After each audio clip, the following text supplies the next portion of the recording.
Hey guys, hope you guys can hear me okay now. But welcome to Devcon at Devcon, a tabletop experience. Today we're going to go through the harrowing experience altogether of what happens when your protocol gets wrecked. Now today, my name's Heidi and I'm joined here by Peter, my colleague. We both work at Coinbase on the Unit 0x team. Now, let's set the stage a little bit. Over $620 million have already been stolen this year from almost 300 different projects. The average time to steal funds is only 15 minutes, but the average time to react is usually at least an hour. Now, there have been about 27 or so instances, which were great, where white hats were able to rescue about $150 million. And you too can also save millions of dollars by practicing incident response in a very safe and controlled environment today here with us.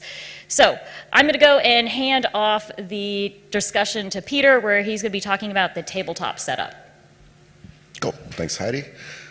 So one thing that we found that really helps folks to deal with incidents is to practice. Practice not just when you have a real live one, when you're freaking out and waking up at 2 in the morning, but in a controlled, safe environment where you can actually take lessons and build things without wrecking your whole protocol. So what we do at Coinbase is we run tabletop exercises all the time where we think of a really scary scenario and we practice that scenario in a very controlled, simulated environment. So tabletops. So the goals for today. One, we want to practice incident response handling. How many of you have participated on a live or maybe simulated incident response exercise? Not all of you. That's a good thing. That means you didn't have to go through the worst of the worst thing that your protocol can go through. But I encourage you to take notes, what we're about to do today, and bring it back home and do the same thing again and again with your project.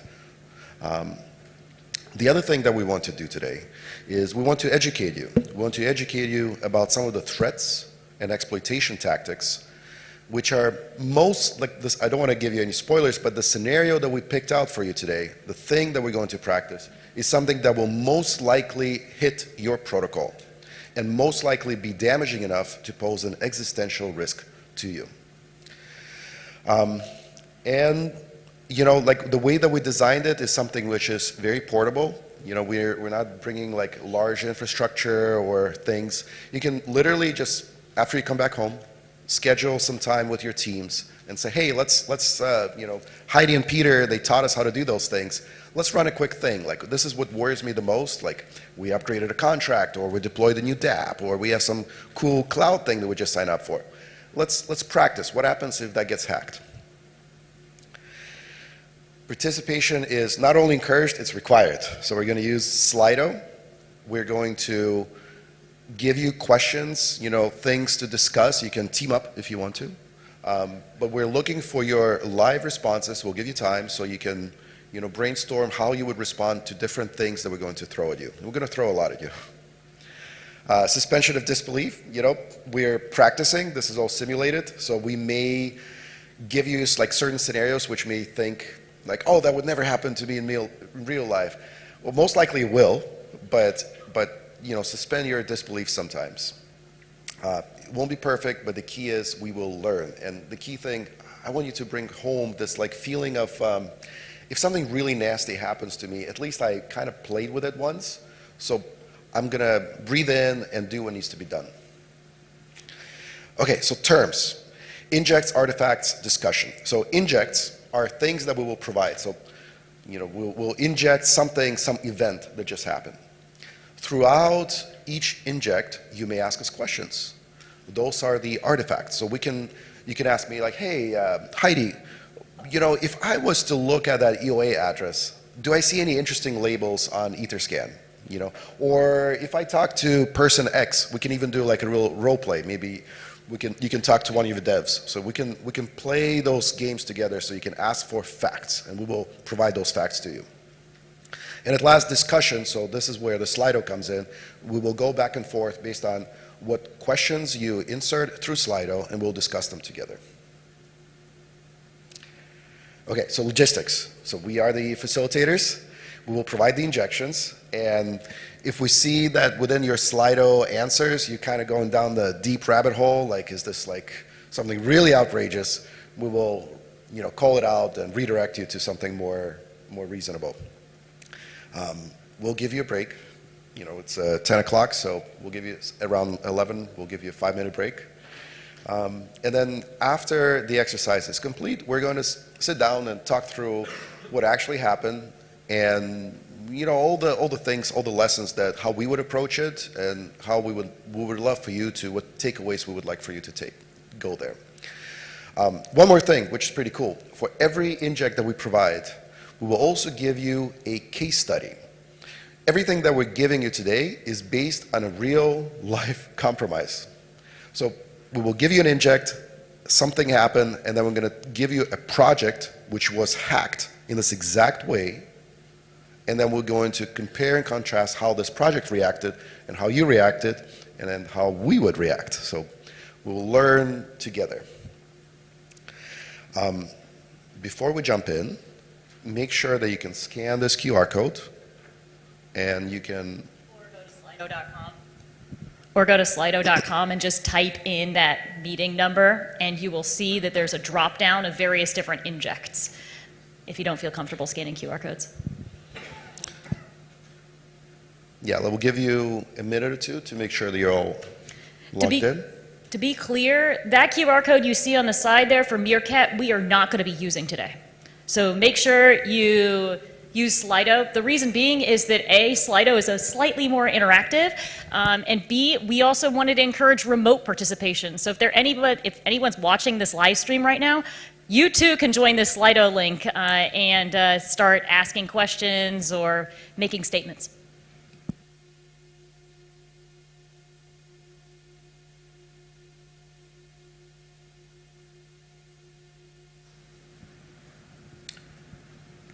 How's everyone looking? You're able to log in? All right. Cool. Okay. Well, let's begin then. So there's this really cool project out there. It's called Founder Mode DAO. And unsurprisingly, it actually was launched on the Mode L2 chain. It's got over 100 million TVL right now. In fact, actually, it's got almost 200 million TVL at the moment. And what's interesting about this project, it is that it involves the FUMO token, which is the governance token for the project. Now, what this project does is it invests in various nascent DeFi projects and requires them to create a token pairing with FUMO. So, unsurprisingly, about 80% of all projects on the Mode chain hold FUMO or some derivative thereof. And you are trying to look to join a new project, and guess what? You just were hired by this project. You're very excited. One of your contacts from Devcon back in Bogota in 2022 reaches out and is like, hey, we'd really love you to participate with us, and you are psyched. The team is fully remote, and it consists of only 5 people, but you guys are ready to go. And what's really nice about this project is you kind of know everyone. Everyone uses their real name. Everyone's very chatty and conversational. And you're really excited. You're at your computer. You just finished like day 5 of getting onboarded, and you're reading some of the developer docs, making sure you fully understand what's going on within the project, when suddenly... Dun, dun. You wake up at 3 a.m. in the morning, your phone is blowing up. Telegram, Signal, Discord, X, all your friends are messaging you that your project just got wrecked.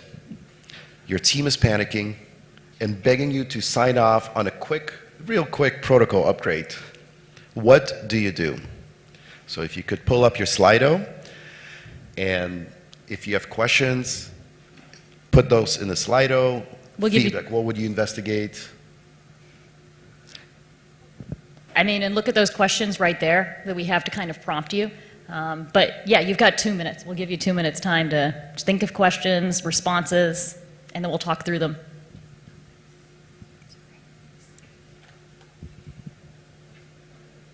So I'm already seeing a lot of responses here, and unfortunately, we're not going to be able to share the Slido here directly with you guys. I guess I can plug my laptop in. Maybe we want to do that. But I'm seeing lots of questions come in, and I'm sure when you're on your phones, you see them as well.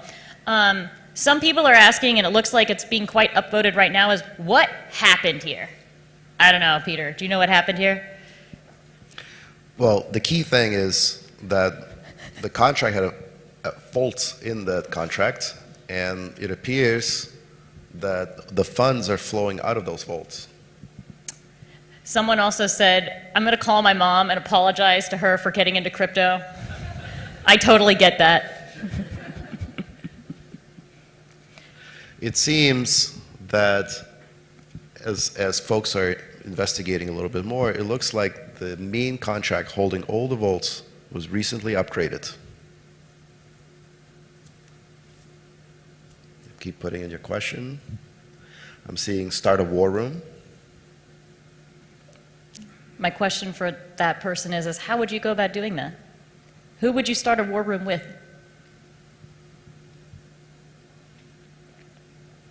Your team, who's all asleep at 3 a.m.? Is there a pause free function in the protocol? There used to be, but now that the protocol is upgraded, there is some unknown contract which is sitting in its place with no source code.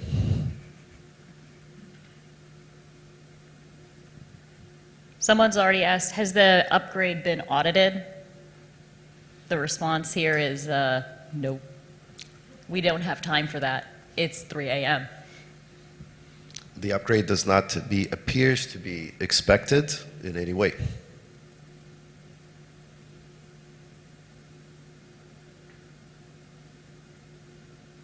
You can update the resume, that's fine. Yeah, we have some people rapidly trying to just get out of the space. Fair. Let's try to share the screen. I think it would be fun. Can we share, can we do Can we do a screen share? a screen share? Yeah, can we plug in the... Can we plug in our laptops again? Sorry. Sorry. I think it'll be fun to see Yeah. the outputs. But someone asked War Room, and I know that I prompted them, like, saying, well, with who? Your team. I think just to provide some artifacts, you reach out to SEAL 911, which is a part of the Security Alliance, consists of various different people, many of whom are actually in the room, that are willing to help. And they're starting to look into it. But you don't want to yet spin up a full-blown investigation quite.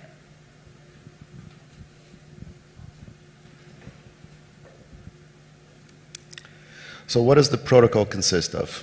So the artifact inject is that it appears to be an unknown contract which is being called by an attacker, and after every single call, a new vault is being drained.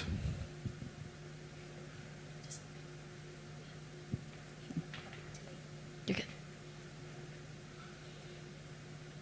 We've got a bit of a delay, but now we're going to be able to share. No signal. That's good.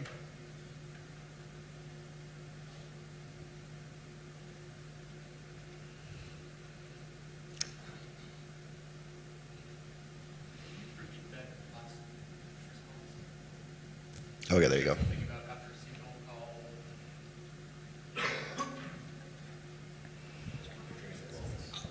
They drained the vaults. Could you please repeat the last response?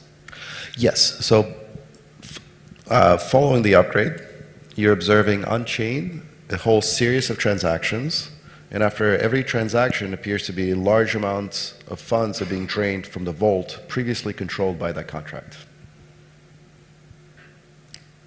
Someone also said roll back first, analyze after. What do you mean by roll back? Roll back the chain?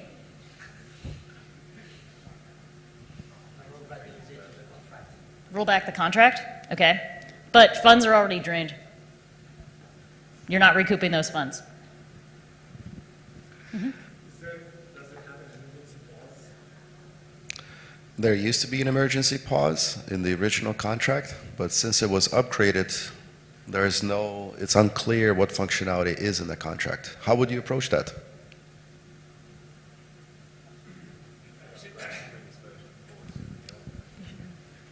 Oh, let's get a mic. So Yeah, you need a mic. I'm actually a little bit confused about the cause of the hack. Are you saying that it was the protocol was upgraded to an implementation and there's no source code? Correct. And who performed that upgrade? Was it the protocol? That's a good question. How would you figure that out? Oh, okay. So it wasn't the team that performed that upgrade and caused it themselves. You Well, might want to ask. Let's figure this out. Okay, that's a good question. Let's follow this chain of thought. Like, what questions and who would you ask? Is there a CTO? No, There's everyone's a- the CTO. yeah. Yeah. There are 5 people. There's a CTO. Did the upgrade happen at 3 a.m. and then the hacks happened right afterwards? It appears that the upgrade happened shortly before the drainage started. The drainage started. So we could ask everyone on the team in the war room if anyone knows anything about the upgrade first, and then check the on-chain transactions to see like what kind of governance system implemented that upgrade, if any. If there's like a multi-sig, we could start looking into that. So interestingly enough, the upgrade was performed by a private key that was used by the original deployer. Okay, and the team members all deny performing this upgrade themselves? There are only 4 team members on this war room call. Right, okay. So we can assume that the deployer key got compromised by a hacker? Potentially. Possibly. Possibly, okay. Yeah. So you tried to get 5 people on the call, and so far you have 4. Let's say it's 4 a.m. You're still trying to reach out to people. This other dev's a little flaky, so you don't know. A little flaky. So the missing guy is probably a suspect. He's one of the calls. And you don't know if they shared the deploy private key, maybe one of them has access. It could be an insider one or it could be a private key. Yeah, right now we don't know a lot. The SEAL team is investigating that along with the project team in the war room at the moment. I think we're going to pause this conversation here to actually go over some real-world case studies. And I think since I'm sharing my screen, it's going to be pretty nice. Perfect. Oh, yeah. Okay, so before we dive into next steps, we just want to step back and look at just very recent real-world scenario we're talking about, end of September, of how similar protocols react to that kind of 3 a.m. phone call. So the case study we're going to use is Shezmu. So the initial detection that someone reached out to the protocol saying that, well, how the protocol even found out there is an issue was the classic tweet. Someone tweeted at them saying that there is an issue. So this is at 8 p.m., 8:30 p.m. It took the protocol just 20-something minutes to make an announcement to triage this. So before that, like the actual hack that was happening, so this is the kill chain. The hack itself happened at 7:20. So it took a whole hour for someone out there to detect that there was an issue and reach out to the protocol. The exploit itself was deployed 1918, 1921, the exploit was deployed. The first transaction started happening at 7:30 p.m. and 5 minutes later, the attacker already started swapping funds. So this is a typical timeline. When you get the initial call like that, every single minute counts. So when we eventually arrived, the right question was asked, like, hey, like, who made that upgrade? Where is that coming from? Can we upgrade the protocol again to save it? Like, those type of things need to be in your playbook. They need to be in your kind of like, known things to do ahead of time. So you can shave off those minutes. So those 5 minutes before the attacker, so the 2 exploit transactions that were executed, usually attackers don't drain everything all in the same go. So you have just a little bit of time, literal minutes, that you can minimize the losses. So it's just one case study. So in terms of response, for this hack in particular, An hour later, someone detected it. Half an hour later, there was an announcement. And then a day later, the pools were paused. So someone asked, like, can we pause the pools right away? Rajiv, I think it was you. That question was asked and responded to almost a day later. So just some things to absorb. Know what you need to do, including mitigating actions like pausing pools or doing an emergency upgrade or something like that ahead of time. Now, one of you guys also already mentioned this, but there are some online sleuths out there. We're already starting to look into the actual exploit transactions, and an online sleuth, Zach, actually points out that one of the funding addresses of the attacker has an ENS name with the same Telegram handle as a recently hired contractor of the project. Now, what are our immediate security concerns here? How should we investigate this situation now? And how can we respond internally or externally now that we know that there might be some insider things going down? I'm going to give you guys 2 minutes to write your questions in Slido. And the way you're going to go about doing that within Slido is actually go up to the top and just flip over to Inject 2 and start writing any kind of questions you have. We'll try to answer them real time, but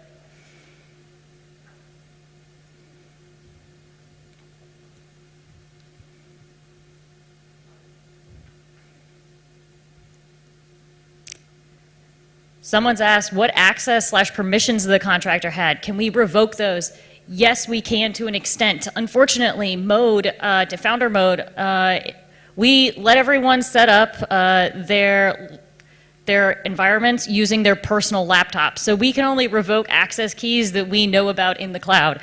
Otherwise, though, we can't really revoke much access. What's the contractor's role? Someone asked. The contractor's role was as a developer.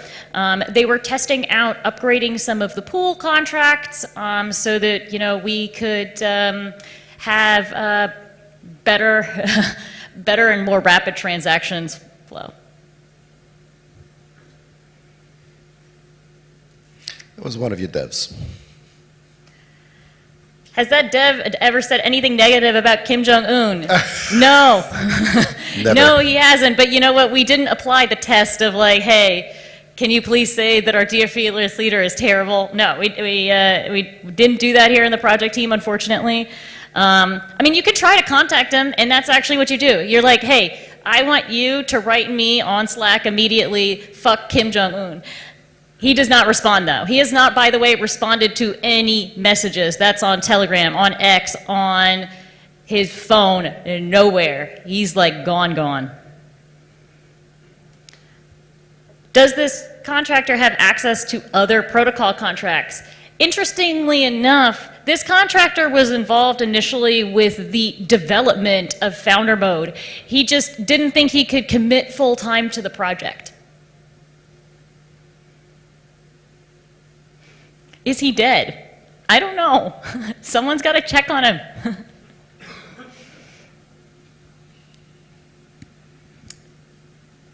So in terms of actions, so feel free to ask for artifacts, like what's going on. But what are your steps? What are you working on right now as an incident responder? And let's flip back to those questions to kind of help guide us, right? What are our immediate security concerns? Some of you guys asked like, hey, does this guy still have access to any kind of privileged roles? Yes, he did. And let's say you start revoking them all immediately.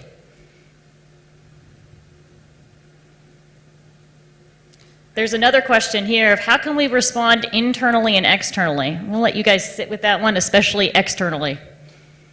It's one that project teams think less about, but is critical.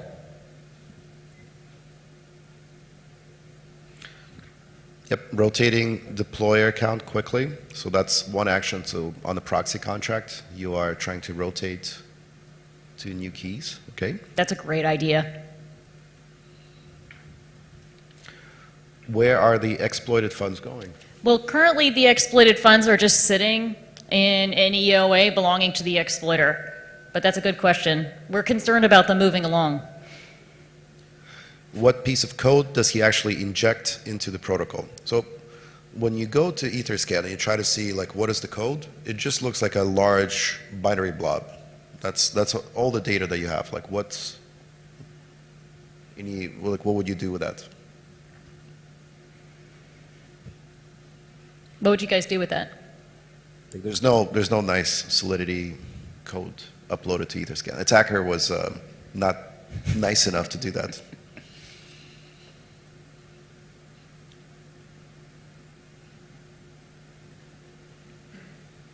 Someone asked, where's the onboarding guide? Use that guide for access revocation. I'm sorry, this project just spun up a couple of weeks ago. Yeah, sure, it's taken over Mode, but we don't have an onboarding guide here. We are the onboarding guide as the team. Hire hitmen, okay. It's a good So way to start someone already international thought he war. was dead. Someone decided we needed to hire a hitman. It's getting a little wild here. Have we tried decompiling? That's a great idea. Thank you. So you try to decompile the contract, and the one function, it's all kind of scrambled, but the one function that stands out was the one that was used to drain vaults. It appears to be very simple token transfer functionality that links to the attacker's address. There's proper access controls in place, so only the attacker can call it. And all it does, it takes the token address that the attacker wants to transfer and just simply drains whatever's in the contract. So it's very simple. You're also seeing other, I guess, functions within that decompiled piece of code. So when you can also specify, it looks like the token address to drain and the amount, and also the token address, some kind of like owner address, and also the amount. So you have two functions in there which appear to be non-standard.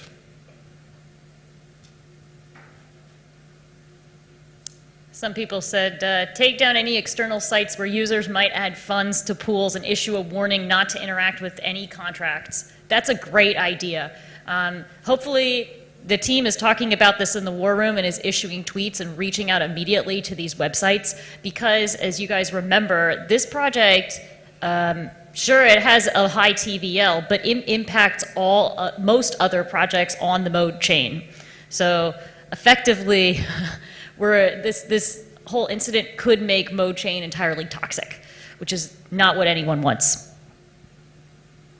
So that's something that we haven't heard the room do, and oftentimes we see projects also forgetting that. They're so busy with handling the incident, they forget to do the comms. And it's very important to tell users, tell other projects what is going on, what is the impact, and potentially if it's a systemic issue, to give them a heads up. Like maybe we're dealing with yet another compiler bug, right?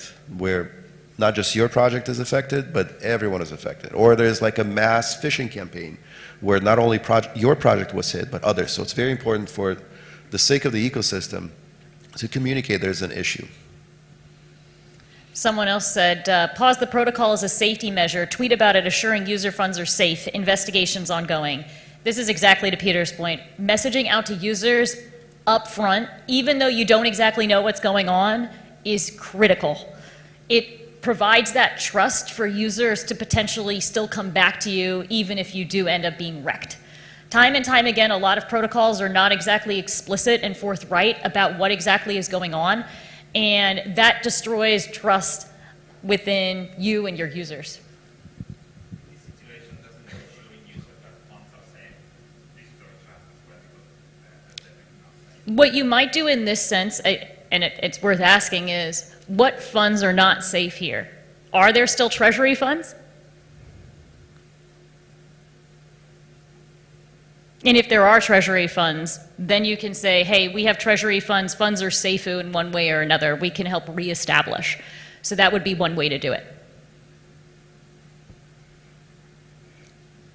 Another person said, contact exchanges, bridges to see if we can stop the funds from being withdrawn. That's a really good question, especially because right now the funds haven't yet moved from this one EOA.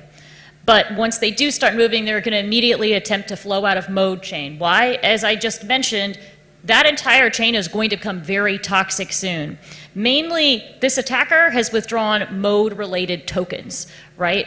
And so these mode tokens aren't useful on any other chain. You want to get out of there if you're an attacker as soon as humanly possible. And so you're going to bridge over those funds. So bridges are at most risk, as well as any centralized entity that is interacting with the specific founder mode token.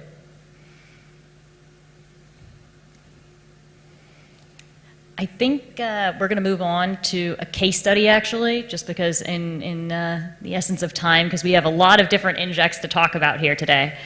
But, well, if it loads. We're going to talk about a very recent case study. In fact, actually, this slide is way out of date because, as many of you guys know, Delta Prime was not just hacked on September 15th, but also just a couple of days ago, again. And on September 15th, though, it was hacked due to a compromised admin key. We don't have to go into all of the different details of it, but it was because the admin key was compromised. And interestingly enough, there are quite a number of concerns, there are quite a number of concerns about Delta Prime and how they were managing their contractor base.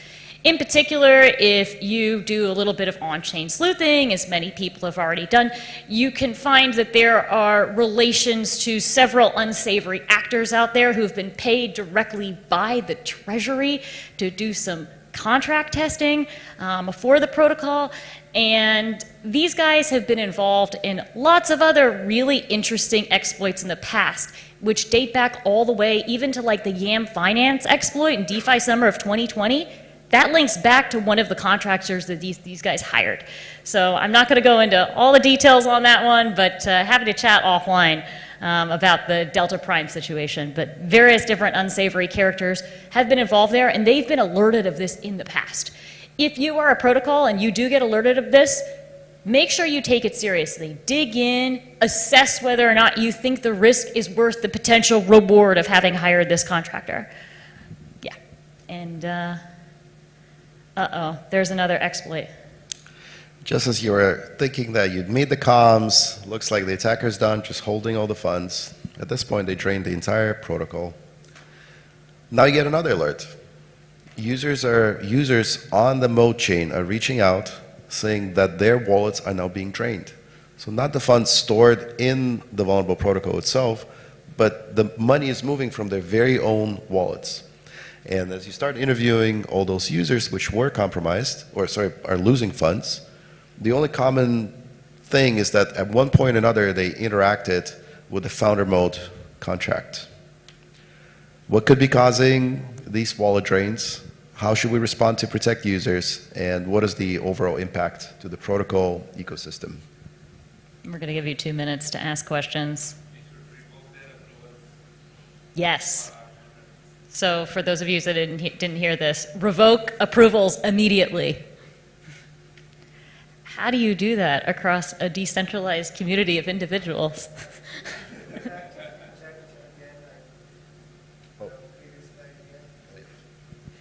Sorry, I'll go back.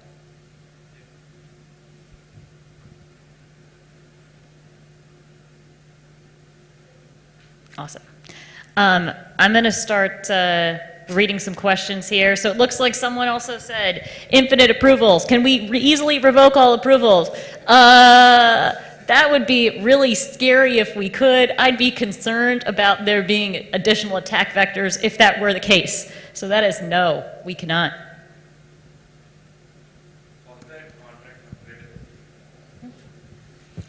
Should we try to upgrade that contract? To a null address, something like null code. Okay, so we upgrade the contract to basically overwrite attackers, whatever, malicious code. Okay, that's one approach, if that's possible, yeah. I just have a general question, like before this even happened, we communicated externally. In this situation, would you recommend preemptively for users to revoke all their approvals against the protocol as part of that?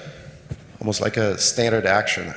I mean, there are multiple stages of the incident response. Like one stage is the triage and then the root cause analysis. So it's very critical to perform root cause analysis before jumping into like mitigations and comms and all that to understand what happened, what's affected, and how big is the blast radius. So you may accidentally advise users to take actions. If it's just for safety, that's fine. What I'm more worried about, you force people to do actions which may be more damaging because you don't have a chance to fully understand what is the root cause. I'm trying to think of a scenario. So if there is a compromise and they start interacting with a token or protocol, revoking approvals, and by making that approval, they somehow are triggering the code they shouldn't. We could have a mass, attackers don't listen to this, but point is, if the approval itself is getting backdoored and all the users are calling it on the compromised token, now you're pwning the whole ecosystem. That's a good point. Extreme example, but the point is root cause analysis and understanding is very important. There's also like the panic thing, like what we're seeing is there was actually Immutify recently published an article about like what is the true impact of a token compromise. And we usually focus on like, hey, Project X was compromised and they stole $5 million or whatever. But the secondary effects are oftentimes 10x, if not more, the initial impact. So we have token prices which are dropping to zero, the value is dropping. Then you have secondary ecosystem, the people are getting wrecked if they're loaning something, if they're getting liquidated. So very important to be very careful what is it that we advise to users and externally after we fully understand what exactly happened. Actually, on that note, Peter, I was just thinking about, I forgot if it was in 2022 or 2023, but wasn't revoke cash overtaken at one point or another? And so if you're tweeting out, hey, use revoke.cash to revoke all approvals, if an exploiter has taken over a website like that, you're donezo, right? Now your users will never trust you again. And that would actually be one of my bigger concerns as opposed to some, little smart contract thing. But someone wrote on here, why don't you tweet to revoke all token approvals with the FUMO contracts? That's one thing you could do, but as Peter mentioned, again, understanding the landscape is extremely important. But messaging to users is also important. So we don't want to forget to message to them saying that we're looking into it, we're investigating. But you might not want to say, hey, revoke all token approvals until you've actually done analysis. Yep. So far we got a couple good points. If the attacker was nice enough not to change the administrative account and the proxy, upgrade it to something non-malicious, comms, revoke approvals, anything else that you folks would jump in on. Okay. Which token got drained? ERC20s, doesn't matter. Oh. So if it is like proprietary token of the FUMO contract, then we can just like remove the liquidity from all the DEX and like we will tell all the centralized exchange like this is a blacklisted token. So at least that hacker or the threat actor can't get out its fund. We can do that for FUMO, but the problem is because there were so many pairs, right? You know how we talked about how the FUMO governance tokens works? You can maybe do it for FUMO, but all the other tokens out there are screwed, right? All the other users that hold those. Someone asked here, what wallets did they use? They used all sorts of different wallets. MetaMask, Coinbase wallet, Privy, doesn't matter. Unfortunately, they all got wrecked. So this is not a situation of like a slope wallet here, but good question. And someone asked here, what does a sample transaction drain looks like? Well, they're calling to a contract, and you can see here, suddenly there are a whole bunch of transfers then. Looks like over 100 transfers take place in one transaction alone, all just transferring ERC20s from whatever EOA it was that had done the approval to the particular exploiter. Remember when you were decompiling and there was this unusual method which was taking a token address, amount, and also I guess an owner EOA address? It looks like the attacker is calling just that. So they were not only greedy enough to steal money from the protocol, no, they came after users as well. So someone has the cool idea, kind of like you, where it was snapshot the balance before attack and try to migrate the FUMO token or FUMO contract / token into a new one. Great idea, but only good for poor FUMO and not everything else. And unfortunately, as we know, FUMO is an ecosystem token. If the ecosystem's wrecked, it doesn't matter if FUMO exists or not. Someone also asked, hey, can we get wallet providers to show warnings about approval revocation? Yes, that's possible. So you're in the SEAL 911 team who can hook you up with MetaMask and with a couple other wallet providers, and they're happy to help, and they're happy to provide sort of that warning sign. But as you see on chain, you see at least 10 of these transactions going down as you're trying to reach out and get contact with MetaMask. And that's something, someone mentioned it here, but we should continue pushing on the ecosystem. If you recall, this is the ecosystem-wide token. We should be in the war room talking to all the other projects right now, pausing their protocols, because it's not enough that we are compromised, the FUMO token is compromised. All these other liquidity provider pairs, and they're about to get wrecked as well. They're about to get drained because someone has these mass amounts of FUMO token, and they will use it because they need liquidity to get out of the chain.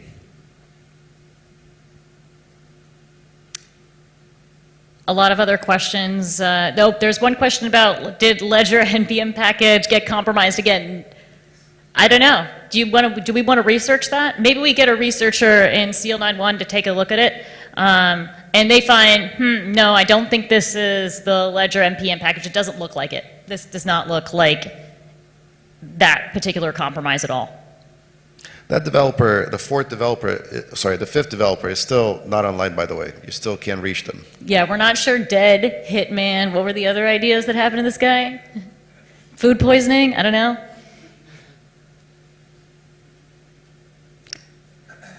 Someone asked, can white hats recover funds from the user using this approve-related method? Are there legal concerns with this? Well, unfortunately, the attacker was nasty enough to change the admin owner of the original compromised contract, so you cannot just upgrade it as easily. So white hat action is not possible. But what action would you take? Like, is there anything that, if there's a chain-wide hack, like any other creative things that you could take? So we're already messaging out to wallets and asking wallets, can you please, please, please throw up a warning sign, revoke approvals. We're already sending out tweets saying, hey, revoke approvals, not using the revoke.cash link or anything like that, because we're too paranoid. Is there anything else we can do? Was that fifth employee working remote or where? Can you repeat that? So the one guy is still missing on the call, right? Yeah. So we can talk to the local police to their living area. Yes, and of course you know this person's true name, right? And the previous Inject we also learned about his ENS handle. We can do a little bit more due diligence on that front. In SEAL 911, you also have some online sleuths that are trying to figure out where he lives. However, our project is entirely decentralized. We love that. We pay everyone in FUMO, right? We don't know exactly where this dude lives, unfortunately. We do have his logs, though, and unfortunately his logs point to him using Molvad VPN, and so we're not exactly sure of his location. And Molvad is a little notorious for not necessarily providing us the details we want, but we can do a little bit more digging. Again, we're a startup with 5 people. Okay, I'm seeing a note, hard fork the chain. Here we go. Whoever asked that question, could you get the mic, please, and let's discuss this a little bit. Or they might be remote. Or they might be remote. Well, on a high level, so we've seen, I'm trying to count the number of times the full chains halted or hard forked. So we have the blast that comes to mind. We have Linea. We have the good old BSC when the bridge got BSC token hub was hacked a few years ago. So it's not an unheard of thing to do, to hold the entire chain when a major protocol is hacked. So how would that even look like? Just to you know, what we're doing this here is like we're simulating scenarios. So if you are arriving at a point where, you know, as Heidi mentioned, this is half of TVL of over a given half, chain. right? Over half, okay. Over half of TVL of a given chain, L2 chain, got compromised. Is it unheard of to reach out to the chain owner, like provider, and start a discussion to halt it? Or maybe like, what are the in-between actions like? Would we call Mode into the war room and beg them and tell them your project's dead in the water? Your chain is Help. effectively toxic. I want to say Phantom had that problem, right? Phantom hasn't really come back from the grave since the multi-chain exploit. It's effectively become a toxic chain, right? So maybe you could dangle that and say, hey, Mo, you don't want to become another Phantom. You know, please come help us. But is there any other precedent for that? I don't know. But we can certainly talk to them and maybe try to get some lawyers in the room. Again, we're a bunch of devs. We're only 4 people now. We don't have lawyers yet, but we're still talking to SEAL 911 and trying to work that through with them. So one thing to keep in mind, when you're even talking about like, you know, nuclear options, this is a nuclear option. It's because it breaks the fundamental assumption of decentralization for what is it that we do here. If a single entity can decide to take actions like that, that's you better, you know, I mean, we're Ethereum, like this is Ethereum conference, like we've been through this before. So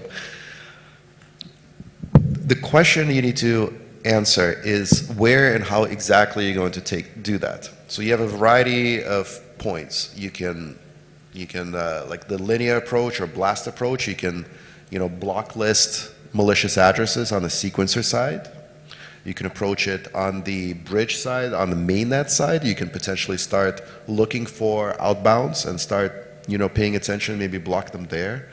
Where else would you put some kind of stoppage, or like what are your thoughts? Like, go ahead. Maybe you can get a mic or.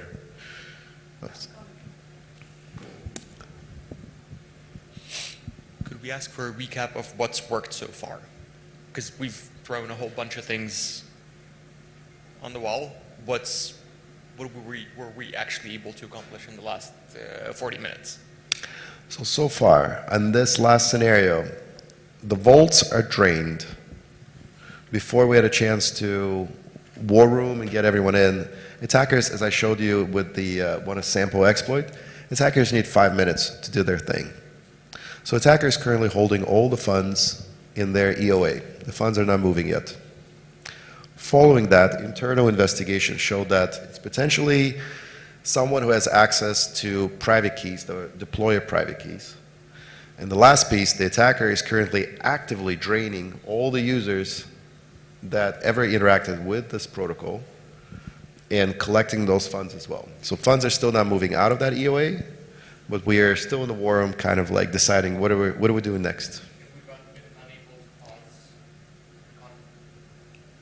We were unable to pause the contract because the core functionality of the contract changed. It's now a contract which is fully controlled by the attacker. So that ship has sailed.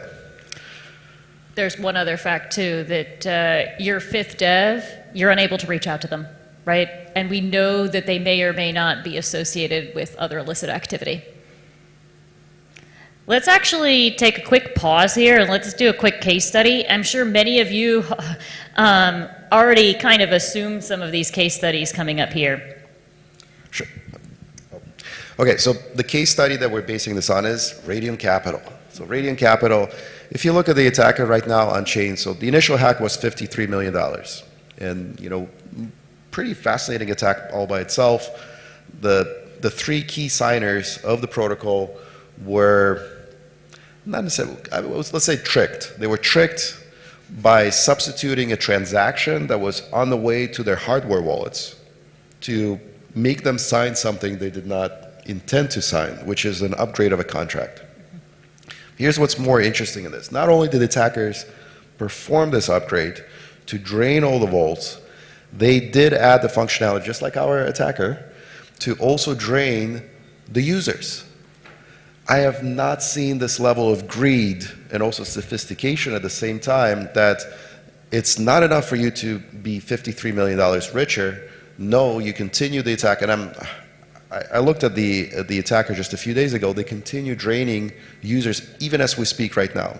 So the second someone puts some money in their wallet, drained. So they have a script running which is just monitoring all those wallets that are approved to that contract, and they continue getting themselves more and more assets.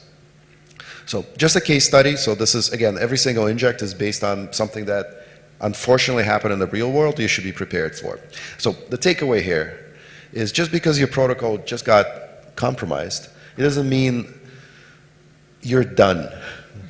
Not only is your protocol now lost funds, you have to start thinking, okay, what is, we discussed like you need to do the root cause analysis to fully understand the problem. You do need to quickly decompile the contract, look at what other interesting functionality there may be. Sometimes you get surprised, attackers don't put some kind of access controls, so you can white hat it. So you can take all those funds back. That happened before. Or at the same time, you need to immediately start warning your users and reaching out to your partner protocol saying, the first wave of the attack is done. We are about to get hit by the second wave, which is going to target our users as opposed to the protocol itself. So just another lesson learned. So the TLDR of that is you shouldn't just be worried about your treasury, your pools. You also need to be worried about your users, right? Your core users are the reason why you even have your project to begin with. Cool. So we are now at halftime, basically. And I think it's a good time to go ahead and take a 5-minute break because it's been a lot. And we're going to come back in 5 minutes' time to continue. Maybe we can give them so it's 10:51 right now. Let's come back at 11. And there's more. There's always more. Is there going to be a happy resolution at some point? There will be a resolution. Not necessarily happy. This is not Hollywood, so the story does not always end with us walking in the sunset. We're going to try, though.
on here. Okay, I think we're ready to begin after our lovely break.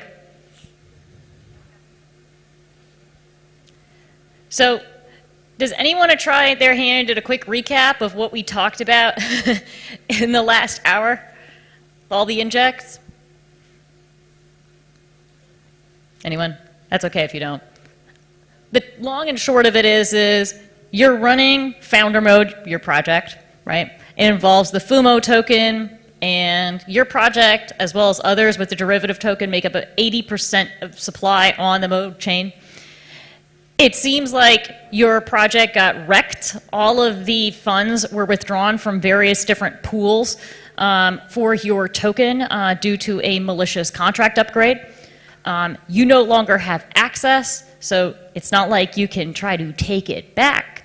And you know that one of your project team members is not responding to any emails, Slacks, phone calls, etc. They've just fully gone MIA. You also know that this particular employee or contractor, they seem a little bit suspect. And finally, you thought the worst of it was done. It wasn't, because suddenly users who had approved their tokens to all the pools that were drained are suddenly getting drained themselves. So you breathe a sigh of relief to an extent. All the pools are fully drained at this point. All the users appear to have been drained. Sure, some users can still send funds to their EOAs and those can get drained again, but you've messaged out, you've done all the comms that you can, you've talked with SEAL 911, you've set up a war room, you're in conversation with local law enforcement, you're in conversations with various different exchanges through SEAL 911. You think you're kind of done with the incident. You guys think that you can wind down the war room at this point. But unfortunately, this is usually when the real fun begins. Because, as we mentioned last time, the attacker was mainly just sending funds to one EOA alone. But in the middle of the night, they start swapping and moving funds over to various EVM chains.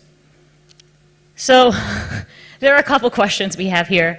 Can devs do something? What actions can we take? Who can help us stop this? And how do we warn everyone? So I'm going to go back to Slido here, and we're going to pivot over to Inject 4, where we're going to start that discussion. And now one of you guys actually asked earlier, how is it that we would maybe reach out to a centralized exchange to maybe stop the flow of funds?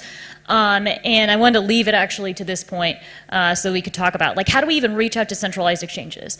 My advice would actually be, if you are already in a war room with SEAL 911, they can usually get you in touch. So someone wrote immediately on here, stop bridges. So there are two different types of bridges here. There are bridges, right, like a canonical bridge, which usually has a 7-day lockup period of funds. So yeah, you could potentially, stop those bridge funds from moving over. But various different third-party bridges, right, those are going to be a little bit more tricky to stop. Now, some of you mentioned way back, hey, we should already be reaching out to bridges. Let's say you reach out to a couple of them and only one responds and is blocking the funds. That's great. You've only blocked, though, $20 million. $20 million's great, but as we mentioned before, we have $100 million at stake here, plus. Someone says, blacklist the address on token contracts like USDC. That's a great idea. Unfortunately, though, USDC here on the mode chain is not native, meaning that we're dealing with USDCE here, which is a bridged asset. There is no blacklister ability. Same with Tether. But that's a great idea. On chains where you can potentially have funds blacklisted like USDC and USDT, that is indeed possible. However, I would not rely on that. The process for getting funds blacklisted is usually slow and arduous, and you have to already have a contact with law enforcement established. And I would say that 9 times out of 10, the attacker is going to move out of those tokens immediately into tokens that cannot be blacklisted. So I wouldn't even bother necessarily. Someone says pray. Pray Zach XPT finds the person behind this account. Well, what would you look? I mean, it's great to rely on third parties, but like, what would your approach be to figure out like what is the identity? Like, do we know who is the attacker at this point?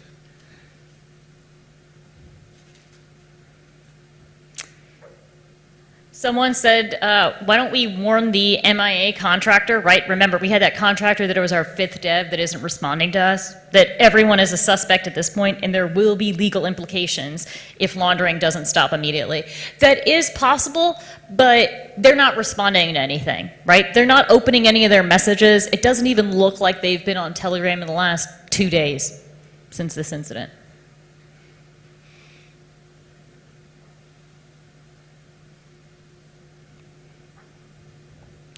Some say, why don't we reach out to the attacker and say that we won't pursue any legal action if they give us some of the funds back. We're going to hold on that. It seems like the team's back and forth as to whether or not we should indeed, reach out to them. We don't really feel comfortable. We've been talking a little bit with law enforcement. Even though some people on SEAL want to do that, we're just not exactly comfortable at this front doing that. But that's an interesting idea.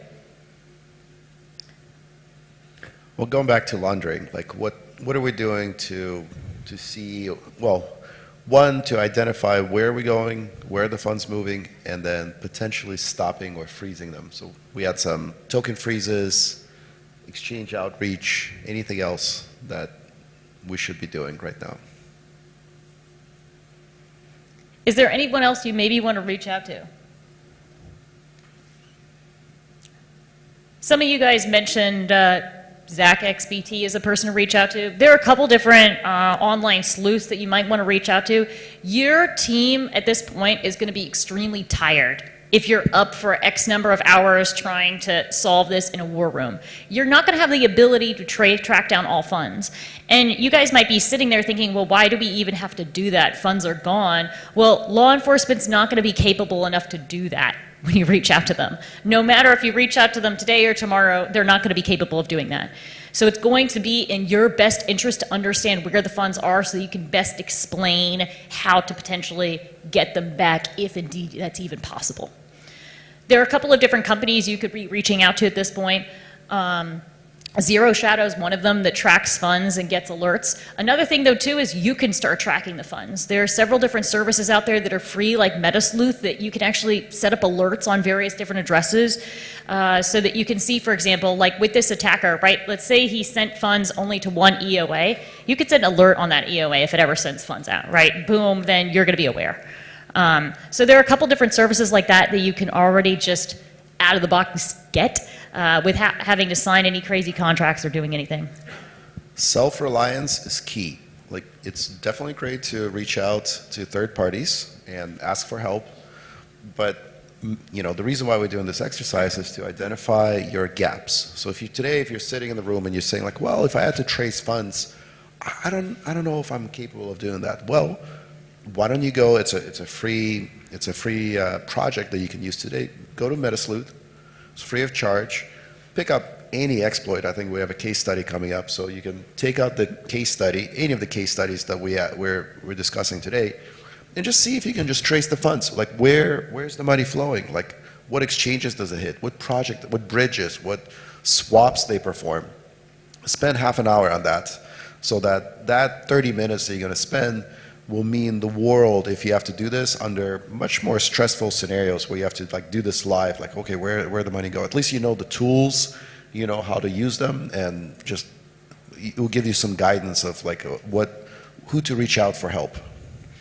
Someone has this cute comment in here. Why don't you interact with an OFAC tainted smart contract or wallet so that all of the addresses for founder mode get blocked so they can't drain money anymore? That's cute, but I don't advise anyone doing that if they are working or interacting with users or platforms that are based within the US or Europe, generally speaking. I don't think that's a good idea. It's cute though.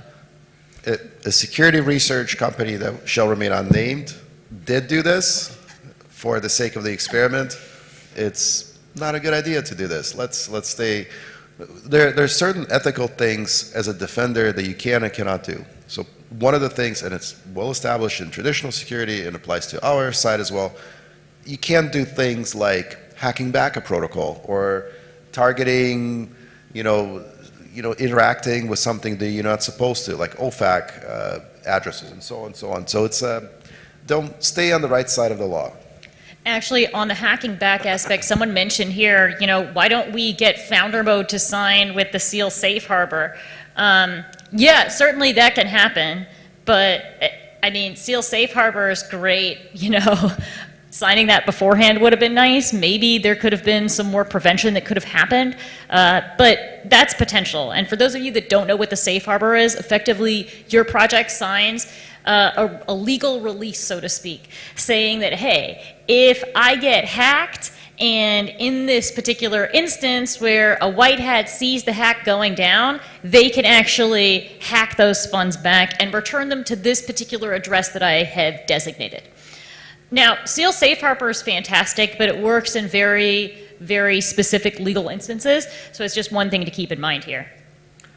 And maybe, now that you are thinking about what happens if my protocol gets compromised, this will be the push that you need to sign up for something like this. So if we go back to the case study we covered earlier, the Shezmu hack, right? It was actually a success story because the majority of funds were returned. Well, first of all, the initial attacker returned the funds for a bounty. Let's call it a bounty, ransom bounty. But something amazing happened. The same protocol also had a weakness, a vulnerability, which was even more damaging than the original hack. And a white hat, explicitly white hat, found it, reached out that they performed the white hat attack, returned all of the funds.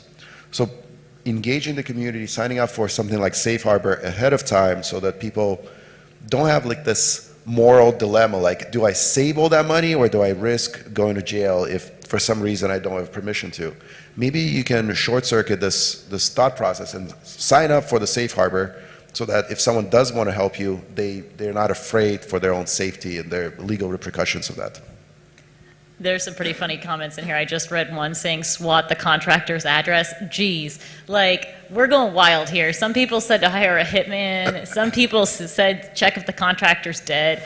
There's a lot of stuff going on here. I would say the top comment here is secure all access logs like Discord so that we can use it for future analysis. I highly recommend that.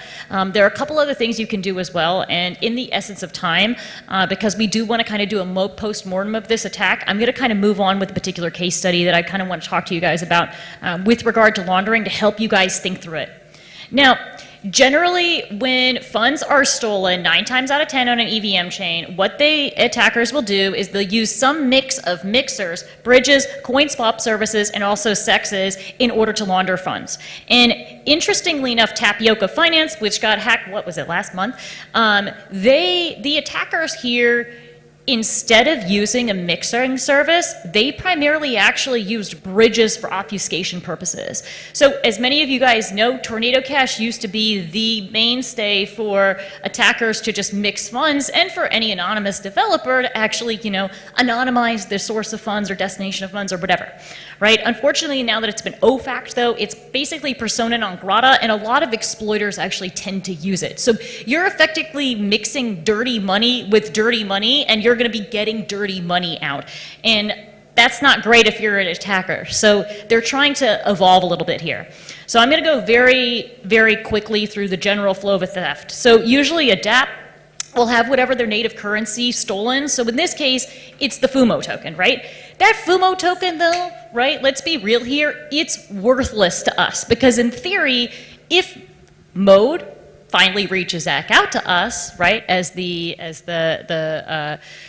founders of the company, maybe they'll halt the chain, right? Maybe there's something we can do here, right? So I want to get out of FUMO as fast as possible because if I dump that token, it's valueless. So usually those funds are bridged over to an EVM chain. From there, they're usually mixed through a mixer, and then it's one or the other. They either go through a coin swap and bridge, and usually this will happen a couple times over, but eventually those funds will go into Bitcoin. For whatever reason, I don't know, I think it's because in Bitcoin there's common spend. Wallets look a little bit more scary. Researchers decide to quit tracking through that, and so because of that, they send through mixers, and then they go back, bridge over to EVM chains, and they cash out at OTCs and sexes. I see this happen all the damn time. It's really annoying because Bitcoin basically it basically halts a lot of people from tracing funds down the line, even though I would highly suggest spending some time in the Bitcoin ecosystem, and you'll see how easy it is to sometimes break some of these mixers. Now, sometimes they'll rinse and repeat some of this stuff to make it a little bit more complicated, but this is the long and short of it. Now, unfortunately, as I mentioned before, right here at the beginning part, Tornado Cash is no longer super trustworthy. We don't want to use Tornado Cash because it's full of dirty money. There also aren't many privacy protocols. Even Railgun doesn't have the liquidity enough to obfuscate a lot of times attackers' funds. So what exactly are they doing now? In Tapioca's instance, what happened was they stole a whole bunch of money, some USDT, USDC, on Arbitrum, and what these guys did was they used a series of different bridges and just started bridging Tether over through all of these different bridges and chain hopping. And interestingly enough, some of these bridges are easier to trace through than others. So what these guys are doing is, I mean, you use a mixing service, right? You use a mixing service to obfuscate the source and destination of funds. You don't keep the money there as like a savings account, right, to keep your dirty money forever. That is not the point. And especially for an attacker, you don't trust any service, right? So all these guys are doing is trying to buy time so that you, as the protocol, cannot trace through where the funds are so you can't stop them. So this is how they buy themselves time, and eventually, of course, they get into Bitcoin, and these attackers, their new way of doing it is through Wand Chain. New way. It's actually, we've seen this a couple of times. And from Wand Chain, they go to Wasabi Wallet, which is a mixing service, and from there, they go back to EVM, and the whole song and dance again. The same thing we see with USDC. Right? And this is just to kind of just give you guys a flavor of what you guys might see out in the wild if indeed you ever see a protocol getting wrecked or your own protocol getting wrecked. Okay. So, yeah, so the name of the game is to stay just far ahead of researchers and investigators. They can move the funds safely to a centralized exchange so they can cash out. So whatever obfuscation techniques they can come up with, and it's... Yeah. Especially moving through bridges or swapping and all of that, the reason why they do this is that standard analytics tools, they don't have proper parsers in place to very quickly identify, okay, the funds are, you have to look at the full transaction call data, figure out where are they sending them the funds, and then for every single protocol you have to look up oh, it's the chain X means they're moving money to I don't know, Polygon or Avalanche or whatever. So it's massive pain in the ass to go through the docs, figure out where the money's flowing, go to the other blockchain explorer, catch it on the other side, and you have to do this for every single protocol. So if you have an idea for a brand new killer analytics product, is build something that would have modules for every major protocol, for every major exchange, and so on, that traces through those things. Actually, there are a couple of bridges out there right now, some of which that I mentioned in Tapioca, Stargate, for example, uses layer 0, so you can go look up the transaction, the bridge transaction on layer scan. DLN has that as well. Across does not. But you know what would be a really killer app is bridging all of these different scans, bridge scans effectively together to make one big, I don't know, cross-hopping chain scan out there.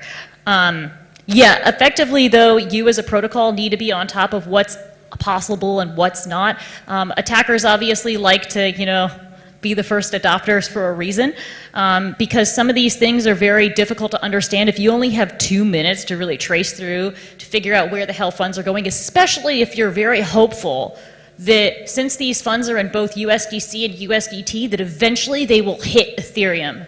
And that's when the blacklister function can potentially be invoked. Well, you got to trace through that very rapidly because otherwise they're going to dump those funds and, you know, your one chance is gone. Okay. Yeah. How do you continue after the, I mean, if they reach a centralized exchange, that essentially acts like a mixer. Yes. So centralized entity. Continue exploring after. Yeah, so what one person here said was centralized entities act a lot like mixers from the outsider's perspective. If you're working with a company or with SEAL 911, you can potentially collaborate with these centralized entities that will help you trace the funds on further. One thing I highly recommend too is when you're working with law enforcement, they can also more quickly get that information from whatever the centralized entity is so that you can continue tracing them on. Now, there are ways to break these centralized entities, especially coin swap services. Now, for those of you that don't know what I'm talking about when I mean a coin swap service, it's a service. There are a ton of them on bestchange.ru that effectively allow you to swap like Bitcoin for ETH without providing any KYC details whatsoever. So it's very quick. Fixed Float is one of them. Change Now, as you probably know. Changely. There are a bunch of them. But yeah, those are the ones that, that you can also reach out to as well in that instance. Yeah, the time is not on your side. And then the attackers, depending how sophisticated is the attacker, they know exactly what they're doing and they're moving funds like every few minutes, like boom, boom, boom, one after another. So not only do you have to know how to trace through those things, you have to be fast to go through all those different hops. But again, it depends on how sophisticated is the attacker. Like a lot of times if we're dealing with the, kind of like, if you've seen my talk, the lone wolves, the crypto natives who are not like full-on criminals that, laundering is their second nature, they will fumble those things because they don't know. We're preparing you for a professional money launderer who's been doing this for many, many years, and just to prepare you for the speed of tracing that you will need to perform. And one other thing that I want to make clear here is they partition out funds into increments of 100,000. So they're not dealing with the full amount that was stolen. They usually don't. A lot of times attackers are quite lazy when they launder initially through Tornado Cash and they just like throw it all through and then they basically just withdraw using the exact same tactics over and over and over again. So it's very easy to detect. What percentage of attackers would you say are professional like this and what percentage is like fumbling? Okay. Oh, sorry. I'll ask it again. What percentage of attackers would you say are professionals versus fumblers? Half and half for what I've seen. Okay. So it still makes sense. Yeah, to prepare for 50% the chance professional. that you're going to hit a professional. But It also depends on the root cause. yeah, I would also say though, in terms if we though translate this into volume, the professionals are getting a ton of volume, but the professionals that conduct the attack initially. The professionals who conduct the attack are not usually the launderers though in that case. And the launderers will screw up all the damn time. Like they'll mix funds through Tornado and then withdraw from Tornado to like an address they already used. Like, I mean, the amount of things that I've seen like that happen on both Bitcoin and Ethereum is wild. But yeah, they're not very great. They're contractors usually. Cool. And you said it depends on the type of the attack. So is it going to be the nation state? Right. If you're dealing with nation states, you're dealing with pros. If you're dealing with criminal gangs, you are dealing with pros. If you're dealing with, like the early example I used was the Shezmu, there was a lot of fumbling. There was like a lot of doxing. There was a EOA account that was used and reused many, many times. You can find all sorts of data if you want to dig more. Hence why it was so easy to reach out to the attacker and negotiate a return. Cool. Thank you. Yeah, I would say nation states, it depends though, whether or not they fumble the laundering process. Laundering looks very different in a lot of nation states, DPRK in particular, fumbles laundering because they hire various different contractors out to conduct the laundering and like basically follow a flow, right? And sometimes the contractors screw up and you can basically see that then the manager's like, no, you're done here, like just send me the money. And then you're like, Firing squad. Yeah, like, I see what happened here. Cool, well, Okay, speaking of dealing with attackers and the next steps, a common tactic that we're seeing that happens post the compromise is projects reaching out and talking to attackers, saying, hey, can we negotiate? And such is the case with your team, as all of your friends and colleagues, they're increasingly getting panicked, and there's no way to get the funds back. They start begging you to reach out to the attacker. So the question for the room is, how would you do that? What would your message read? And what are you negotiating for? What are you hoping to get back? So feel free to throw answers.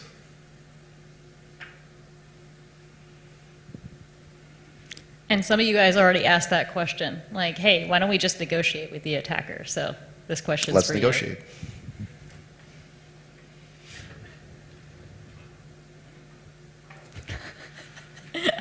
I love these That's responses. that's the swatting, the hitman. Yep. We have some aggressive participants here I today. know. I do not want to get on your bad side. Call it aggro DAO instead. Some people are saying, hey, we're going to offer a bounty, maybe 5 to 10% of the amount. That's 5. I mean, is it 5 or 10? You kind of want to be precise about those things. Have you guys ever taken a negotiation course? Yeah, only one of you guys. Highly recommend, if you're a dev and you're concerned about this ever, take a negotiations course. It will help you figure out exactly what you are willing to negotiate on. Because it's not just the funds that you're necessarily going to be negotiating on, right? You might be negotiating on getting access back to your contracts. They could have other things that you might want. The ownership of your company. Director role. Yeah, you get to be the director again. Director. Inside joke, which we'll reveal in a second. Yeah. Ask them if they need a nap first. Yep, exactly. Naps are important before starting negotiations. Again, this is actual case study. It's not a joke. That actually happened. Someone was like 5.88%. I have no idea where you got that from, but seems like an interesting anchoring number to use. Yep. Someone wrote, threatening will not work for them. Exactly. Yeah, so that's why you want to negotiate, right? Offer 5% and expect them to accept for 10 to 20% and call it a lucky day. Someone has definitely dealt with negotiations before. This sometimes, and this oftentimes actually happens, but you don't want to necessarily lowball them either, because then they'll get offended, and then they might not even respond with you. Well, it'd be great to see like full text if you want to throw it in the chat. Like, what would you actually send on chain? And then the assumption, I'm not seeing this mentioned, but the assumption is normally negotiations start on chain, where you put a literal ASCII text in a cold data and you send a transaction to the attacker with the message. So bad actors usually expect that to come through sooner or later. Or sometimes they will reach out to you and say like, hey, let's talk. Let's talk. This does not happen in this case. Not in this case, yeah. Someone actually mentioned get a hold of the attacker and reach out to law enforcement at the same time. This is a really interesting one, actually, because usually we're assuming this here, but usually the negotiation is, hey, you give me bounty, I won't reach out to law enforcement or pursue anything.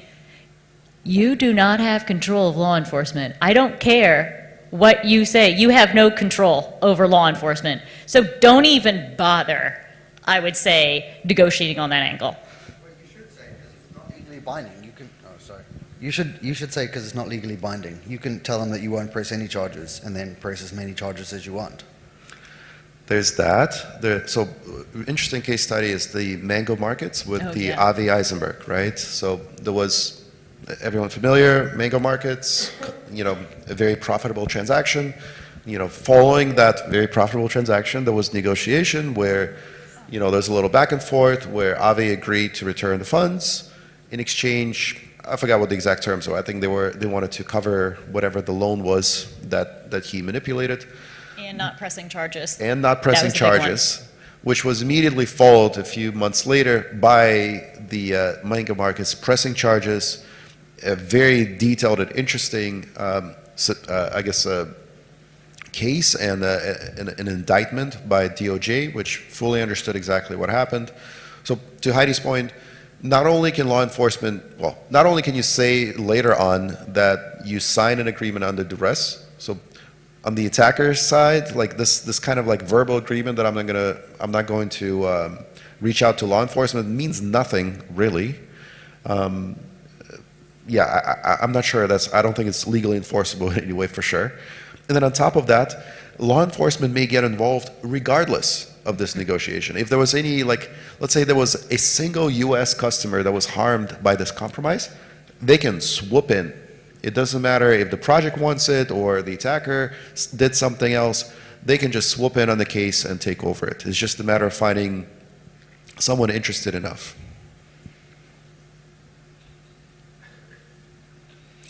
Try to introduce the fear. We'll see how that works in a second. Yep. So we've got intel that may identify them. Interestingly enough, don't forget, we still have contractor or dev number 5 that we still haven't heard anything from. So we're assuming that dev number 5 is our guy. And we have a bunch of different information on him. We have his ENS address. We have all the other addresses connected to that ENS address, as well as other social media handles. So we can definitely pull on those strings a little bit more to do some analysis. So we've certainly seen in those initial messages where people outline basically like, this is what we know about you. You just so happen to interact with a centralized exchange and, use that as kind of a leverage. So the more data that, this is why the investigation side is so important. The more data you can collect on the attacker, even if you do or do not reveal it at the time of negotiation, this is your leverage that you can use to get the money back. In one of the case studies that we actually have coming up, interestingly enough, the negotiators started the conversation with the exploiter in Chinese specifically to intimidate.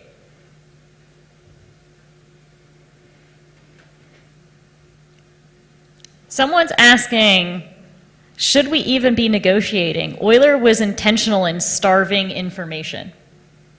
That's a great question. Can you elaborate on that one more?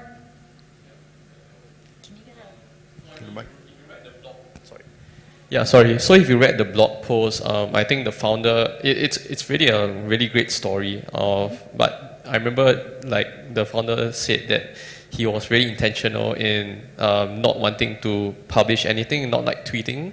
So it's kind of like, it's to make the attacker feel like, hey, what's going on, and it would kind of like cause him to make mistakes, I suppose.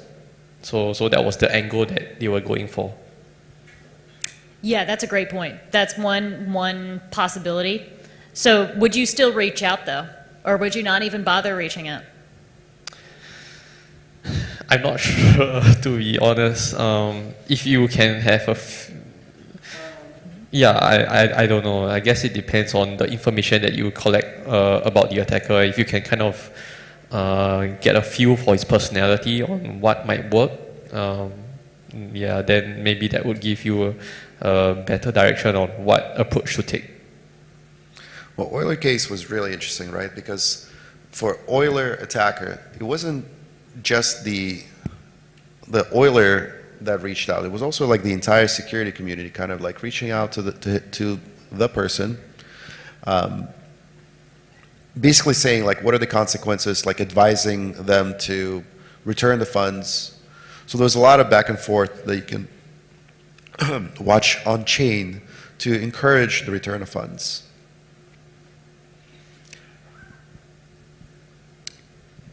There are lots of people talking in here about offering bounties. I think Andrew here has said that, tell them we'll give them 10%, they transfer money back to us, then immediately go for the kill and press charges for those other 10%. Sounds like.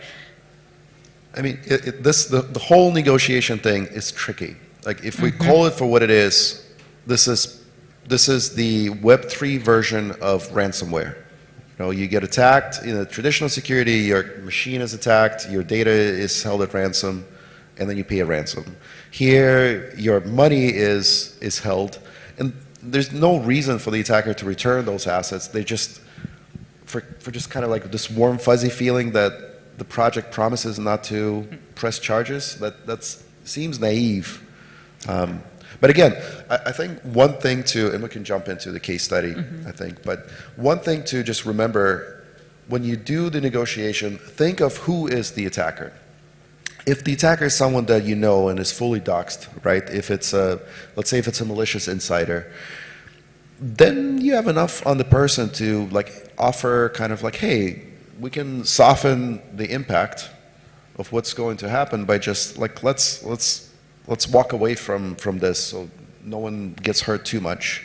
If it's a loan, it's a, you know, a crypto native, not a criminal, just some person who's very clever, very smart, got overly excited, and you negotiate with that person, there's great likelihood they don't know how to launder funds, or they're not proficient at it, and they understand what their capabilities are. They're very good at hacking smart contracts, but they're not criminals. They may not necessarily be as proficient in laundering and opening up fake KYC identities and exchanges. Seems like a hassle. This 5, 10, 20%, 20% seems to be going right now, but seems like good enough. A pretty good, life-changing amount of money to come out of this.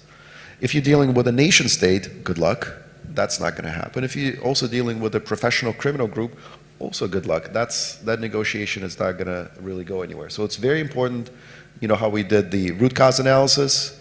Now you have to do the kind of like personality analysis, like kind of get into the psychology of who are you dealing with and craft your message appropriately. Yeah, are you dealing with a person or group of persons? I know in the Euler case, it worked to their advantage that there were actually 3 participants who were the attackers, and one attacker was like, I don't want to negotiate, I want to keep all the funds. And then there were the other guys who were like, no, I want to be done with this, I'm out. Yep. And of course, that worked really in their favor, right, if you have a small team. Now, I'm curious actually here, we all know stories of funds being returned, but for all the stories of funds being returned, what do you guys think the percentages of stories of funds were not returned from negotiations? Just curious. I think it's 95. Mid-90s. So it's interesting that we're all talking about negotiation here, even though it seems like many of us think that there's an over 50% chance that ain't gonna happen. So it's something just to keep in mind. Exactly. And the key, like we wanted to share just a few case studies, like one a success story and one not a success story. So one is a success story, so that's the recent socket compromise for $3.3 million. That was another infinite approval one too. Infinite approval, yeah, as always. And then we can show the negotiation that took place. So this is the one that Heidi mentioned, where the outreach was immediately, you know, they were thinking they're using the native language of the attacker based on the information they provided. This is the translation. Look at the tone and the language used. We understand you're responsible for the socket attack. We would like to discuss a bounty with you and return most of the funds to affected users. Contact us to block scan chat. You have 12 hours. So a couple things to note here. Very neutral. You're not accusing anyone, like pure business transaction. Very calm, like acknowledging the fact, like this happened. Some people go slightly on the other extreme, like they say, good job on, hey, white hat, good job on attacking. Sorry. You're a very good attacker, like your skills are good, or whatever. Sorry. So another thing to point out is the block scan. Sorry, losing voice.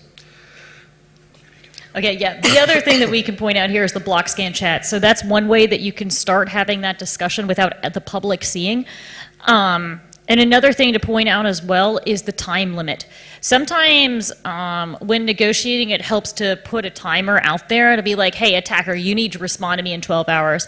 Now, there are pros and cons to that because, as someone mentioned in the chat earlier, sometimes they also need a nap, and setting that 12-hour time limit, it seems kind of pointless if you're going to go over it anyways and you're still going to negotiate with them. It seems like an empty threat, if anything. Peter, you back? Okay, I'm back. Sorry, I'm getting cold.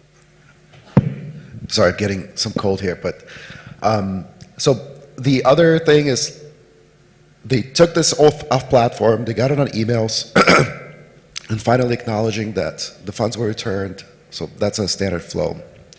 So let's look at another example. So this is the Kyber swap. So a few of you mentioned it already. That was the director. So that was a massive 48 million compromise. And the negotiation there was much more forceful. So we reached out to law enforcement. We have footprints, so very threatening. The way that it worked out beyond that is it was a complete breakdown. So the attacker came back and basically, on the next slide, demanded everything. Like, hey, I want full ownership of your company, I want to be a director, I want full records, and everything else. So this is the example, like, a lesson learned from this. Put your egos in check. This is a business transaction. It sucks, the fact that you even have to negotiate for this. But it is what it is. So be smart. Understand who you're dealing with. But attackers, they not only want to show that they can steal that money from you, they also want to show that they're the smarter person in the room. So play to their egos, validate their skill set, validate their control over your assets, and focus on your users that you need to get the money back. That's the real win. How you get there doesn't matter. Yeah, I think this case is really interesting because it not just only broke down, but I don't know how used Kyber swap is anymore after this. So clearly, they didn't relinquish full control over Kyber, but of course, this attacker, the Kyber swap director, has all the funds of Kyber, effectively, right? And it destroys legitimacy entirely in the protocol. Now, let's move on to our second inject. Let's say we decide to write the attacker saying, hey, let's negotiate, maybe over email, contact us here. By the way, this is what I think the Euler team might have done. The reason why you wouldn't want to post that on chain is then you get a ton of different people reaching out to that one particular email. That's why we recommend, having a chat via block scan so that not as many people can actually read your message, and therefore you're not going to get inundated by a bunch of spam. So in this case, let's say we reached out and we initially hadn't heard anything back to our message. We just said, hey, we'd like to negotiate, and that's all we left on chain. The attacker actually responds with an encrypted message. This is on chain, right, in the call data. And it links to a downloadable library on GitHub for an encrypted chat, and you can see here. What do you guys think this is? Are there any risks with this? Should we respond? And who do we think the attacker is here? And you guys can check out that GitHub repo. I don't know if I would download anything from it, though.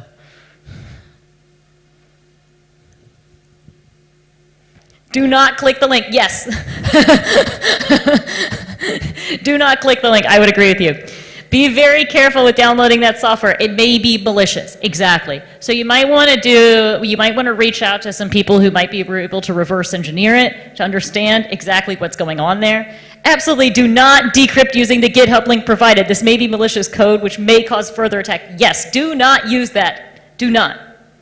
Point blank. All the money is gone. You guys are paranoid enough. This is great.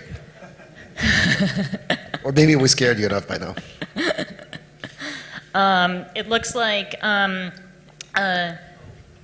someone has a great question. Any thoughts about an attacker who might actually be attending this conference like this and learning these tactics as well?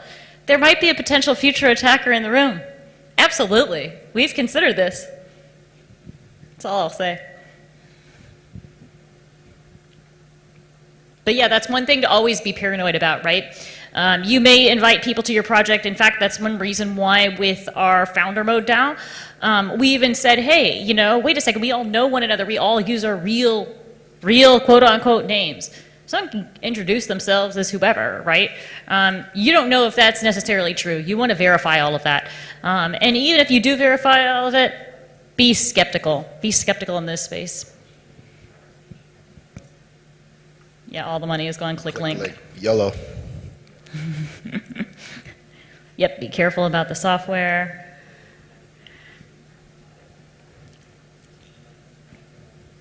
So someone said, why don't you click the link in a virtual machine, right? Money's gone anyways, who cares? There's a lot of other things that could be happening here. So I think actually, if I go to this case study example, I'm going to talk through the case study and we'll go back to the questions because this one's really nice. So of course we know about the Euler finance hack.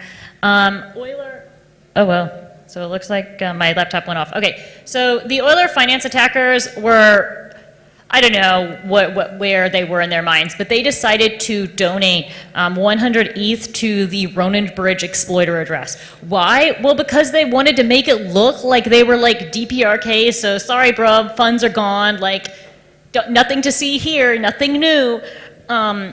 These were kids in reality, and they thought that they could then get away with it because everyone would be like, oh, it's DPRK, whatever. Well, funny enough, 3 days later, that address decides to respond. And that address posts this lovely message saying, hey, why don't you decrypt your address why don't you decrypt this message using your private key belonging to this address? Like, it's so obvious what's going to happen here. By the way, this attacker, this is where all the funds were sitting. So DPRK was like, sweet, bro. Like, we didn't do the attack, but we'll take your money. Well, it's a win-win. Even if it was a legit message, yeah. What would they do? Like, come visit us in North Korea. One-way ticket. One-way ticket. Or we just take all your money. So regardless of the message being malicious or not, like this is a win for TPRK. Good PR. Good PR. And by the way, like when Heidi and I were watching this hack live, and when we saw that those funds flowing to a DPRK, to a Lazarus account, it's like, we know exactly what you're doing. You're not Lazarus. We know how they operate, and you're not that. Like, no matter how much you try to misdirect, we saw right through that. That's how you know that's not a pro, by the way. Like, I immediately was like, oh, this is kids. Kids. It could be one lone wolf kid, or it could be multiple kids, but it's kids. So some people are saying to analyze the software to look for clues on who the attackers might be. That's true. That's absolutely worth your time. In this case, we kind of know who the attackers are in that case study, but yes, you might want to be doing that. And that's the key. When you do this kind of analysis, you start building up profiles on the attacker, like what exchanges like to interact with, how do they swap, what are interesting components. We even sometimes dive into the exploit contracts themselves to look at I wonder do they prefer to put access controls in such a way, or at what point they like to put access controls, or how exactly they interact with all the different exchangers and so on. So every little bit that the attacker does on chain is a signature on them. And once enough signatures are built up, you will start seeing patterns evolve. So that's how we classify and cluster together attackers. Laundering tactics, exploitation tactics, all of that starts kind of creating a profile. We got some great troll questions in here. Well, now they know you're communicating, send them malware instead. Yeah, I don't know if that's in the SEAL safe harbor yet, but talk to them about that. That's a tricky one. Again, there's a line that we cannot cross, so we cannot hack back. That's, I guess, depending what jurisdiction you're in, but from where we're standing, we just can't do the same stuff that the bad guys can do. Unfortunately or fortunately, that's the distinction between us. Yeah, and a lot of you guys are saying, well, why don't you open up, why don't you open this up in some virtual environment or, air-gapped computer? Certainly you can do that. That's one possibility. There's one question I do want to address here is, how do we know that the attacker wouldn't do anything else after the agreement, right? We don't. And that's why you're negotiating basically on your back foot from the get-go when you even bother to open up these negotiations, right? You've already lost everything. Why should they even talk to you? And you should kind of be going into it with that expectation. And I think one thing that we usually find is that, and it's kind of what we kind of came up on here earlier, is that 9 times out of 10 negotiations do not work out. And they actually are a waste of your time because you could have been spending that time trying to track the funds and trying to stop the flow of funds so you can actually get them back. Because as we know, at least in this case study, we only reached out to the attacker after they started laundering all over the damn place, right? The funds are effectively gone, and it's going to be really annoying to try to get them back, and the attacker is not going to want to spend the time to do that unless we have some leverage on them. Be patient, like we're seeing that after the initial outreach to the attacker, it sometimes takes a day or days for them to reach back out to you. Maybe they realized, maybe they had like some kind of like ethical awakening, or who knows. But regardless, like be patient that just because they don't reply immediately, they may reply in a day or so. In the essence of time, I think we should move on. This is the end of all of the injects. Congratulations. The protocol of founder mode it still exists on chain. It's unfortunately been wrecked. And there's still a lot of cleanup to do. And we didn't have time to really talk through the cleanup yet. But we should probably have a post-mortem regarding the past 6 injects that have happened. So the actual exploit, right? Exfiltration of funds, laundering, and where we currently stand. Sure.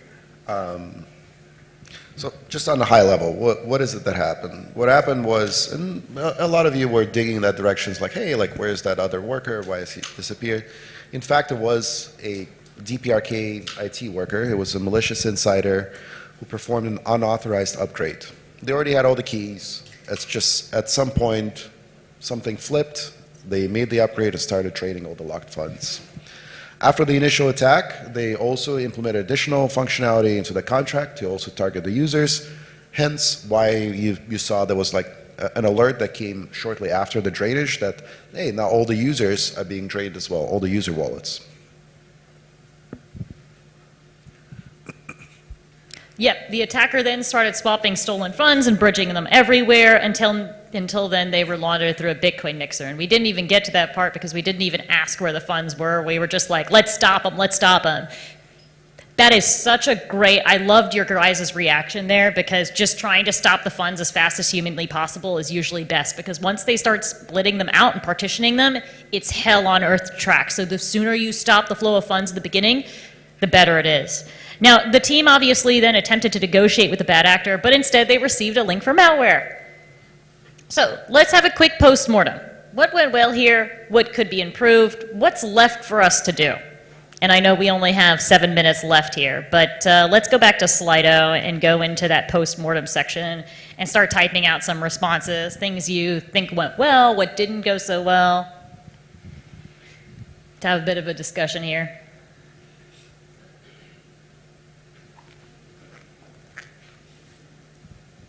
But congrats for staying with us for 2 hours through this harrowing experience.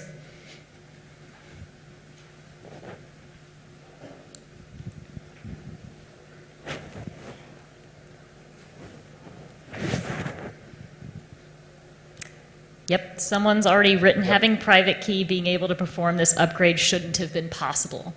Yes. If you have been to any security discussion, I think this DevCon, one thing people say is multi-sig, multi-sigs, multi-sigs, and try to have like a multi-sig where it would have been 4 out of 5 individuals. So in that case, even if we did have that one malicious dev, that they wouldn't have been able to deploy the upgrade unless they had 3 other people that they had pulled the wool over their eyes of. Right, it's hard to do when your entire team is 5 people, but even with 5 people, you cannot have a single point of failure. You can't have a single person that either mistakenly or, like, don't even think about malicious insider. Just think that someone may have gotten compromised on your team. A single compromised dev box should not result in your entire protocol getting drained. People say rip FUMO. That's a big one, actually. So the entirety of Mode Chain is basically toxic now, right? No one's on it anymore. There are no more projects building on there. Basically, that entire ecosystem's wrecked based on, you know, what our project was, right? It's something to really consider your position, right, and the risks that your protocol has on the space, as well as other protocols have maybe on you and your protocol. Don't hire anonymous contractors. Like even the contractor was actually not anonymous, right? We mentioned that all 5 people in the very beginning, all 5 people have their names. It's just that, what are your practices to verify? What kind of background checks do you actually do to verify that the person saying who they are really is that person? Like for smaller teams, it's very hard to do. Like we don't have the same capability. Well, we have to build quickly. And we meet a person at Devcon at conference and like, hey, let's build something together. We get all excited, but either they were an intentional plant with fake identity, or it could be that someone just goes rogue because something happened. I would say because of that, again, you want to partition out ownership. You never want one person to be the owner of, for example, everything in your AWS cloud. You do not want that. You want there to be multiple people who have access to things, right? You want to partition out keys as best as possible. That's one way to prevent this kind of stuff. Sure, it slows you down from deploying things, upgrading things, but at the same time, it will prevent any sort of instance like this from happening. At least you'll have one check in place. I'm seeing a lot of stuff about pre-exploit, like just like the top question, like ability to upgrade. What I'm not seeing is, are thoughts about what happens after the hack, the incident response process, the sleuthing and chain tracing. There's a lot of stuff like, hacks can happen to anyone. It's what we do after the hack happens, how quickly we react to it. Knowing like one thing we could point out, I wish we knew exactly what levers we can pull in the protocol. So someone said, can we pause? Like that was a perfect example, like knowing what are those levers that we can pull to quickly start moving funds, which may be a risk, quickly. That's the matter of, are you losing just a few $1 million or you're wrecking your whole protocol? So preparation in terms of incident response, when the incident does happen, preparation in terms of fast reaction, how to start a war room, with who, and what are the participants, and what are the responsibilities in the war room. Shaving up those minutes means a completely different outcome for how the hack is going to go. Some people were also saying, like, we need to actually have done more online sleuthing. And I highly agree with this. A lot of times when you're in a war room, the sleuthing is mainly happening on the smart contract, right? Seeing how exactly the exploit occurred and trying to patch it.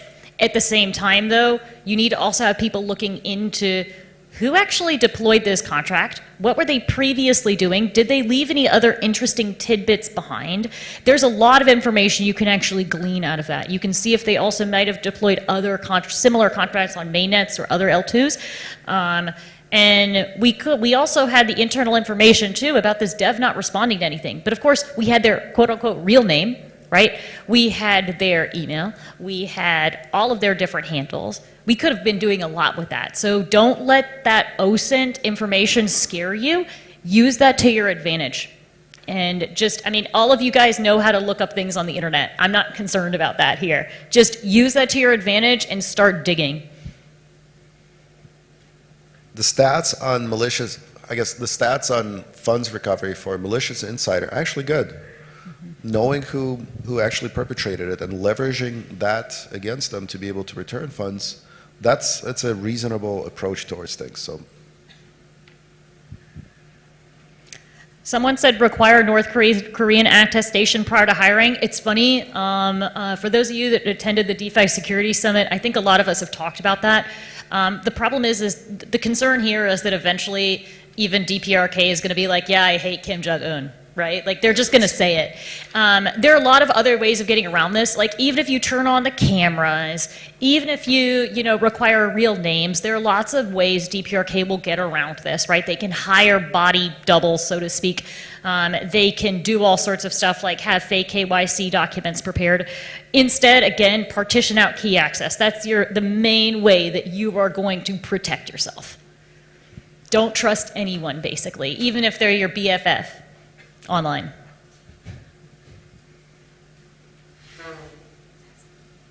Cool. It looks like our time's up here today. We wanted to do a Q&A, but hope you guys had a lot of fun and chat with us in the hallway. And most importantly,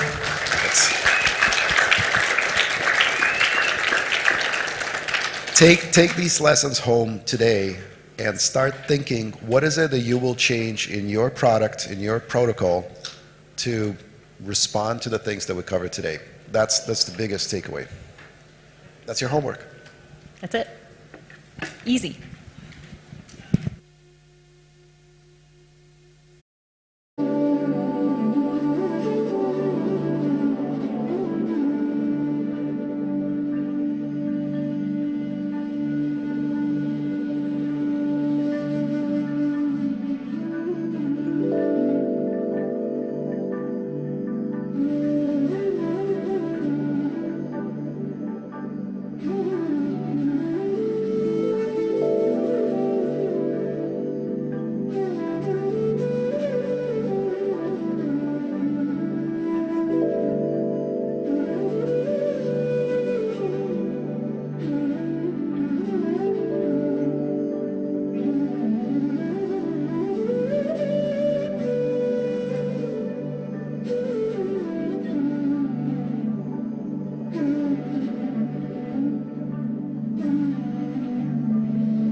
Should I start?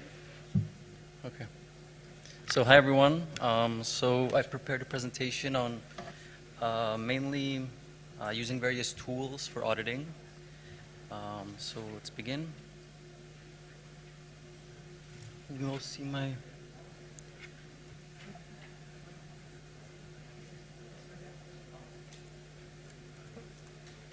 perfect. So let's maybe switch this off. Hopefully that will be okay. So let's begin at the top. Yeah, let's do that.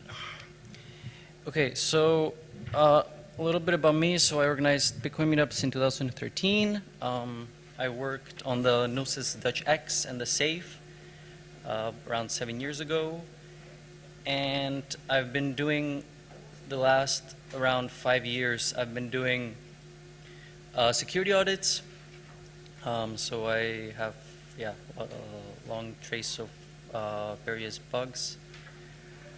But to be fair, a lot of I felt my audit process, I always felt like my audit process wasn't really sustainable. The bugs required extremely high effort. And so 2 to 3 years ago, I embarked on a journey to make the process more efficient. And here I'd like to present the results. Yeah. Okay.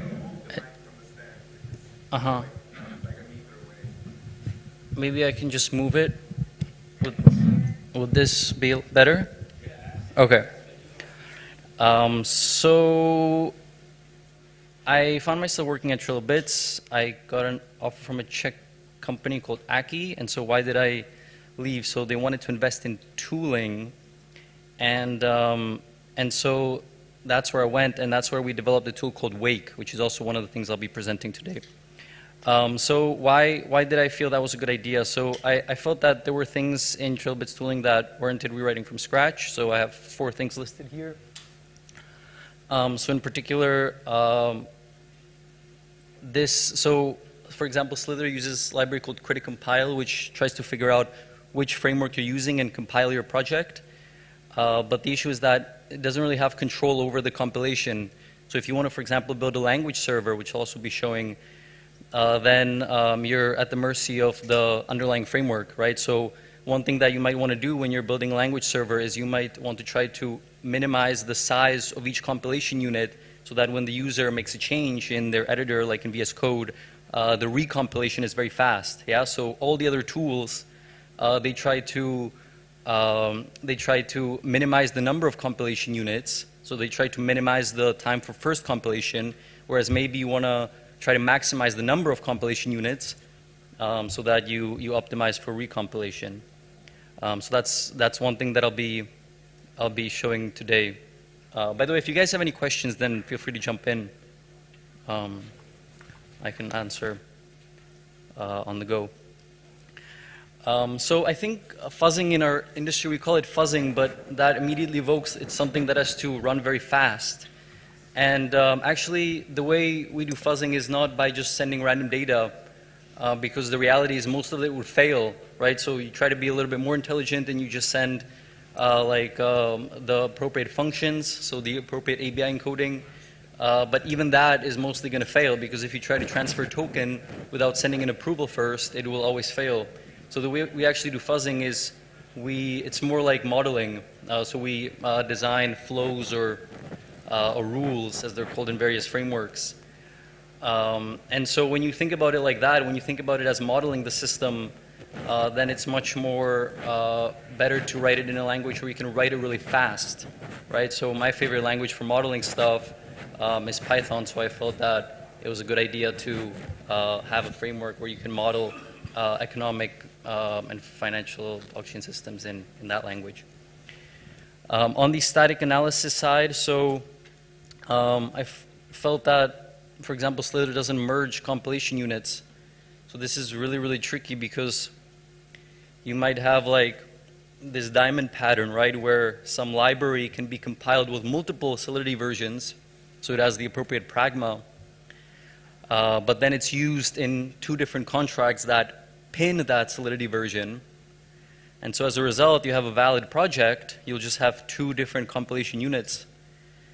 And so this is kind of a problem, because the way Solidity works is it gives you this huge JSON, and it just numbers the nodes one by one. And so even if it's the same file, let's call it lib, it's going to have different IDs in 2 different compilation units. And the reason for that is Solidity doesn't go file by file, it just goes node by node. So they're going to end up as different indices. And so this is actually kind of a big problem. So if you want to create the illusion of a single compilation unit, of a single unified thing for the user, you have to merge all of these compilation units. And Slitter doesn't currently do that, so that's something that I think should be done. And then struct member references. I'm not 100% sure about this, but I wasn't able to find a way to find references to struct members, only struct like variables. There's no model for the AST, so it's all just dictionary access, whereas if you create an actual model, for example, with a library like Pydantic, then you can catch your assumptions about the model much faster.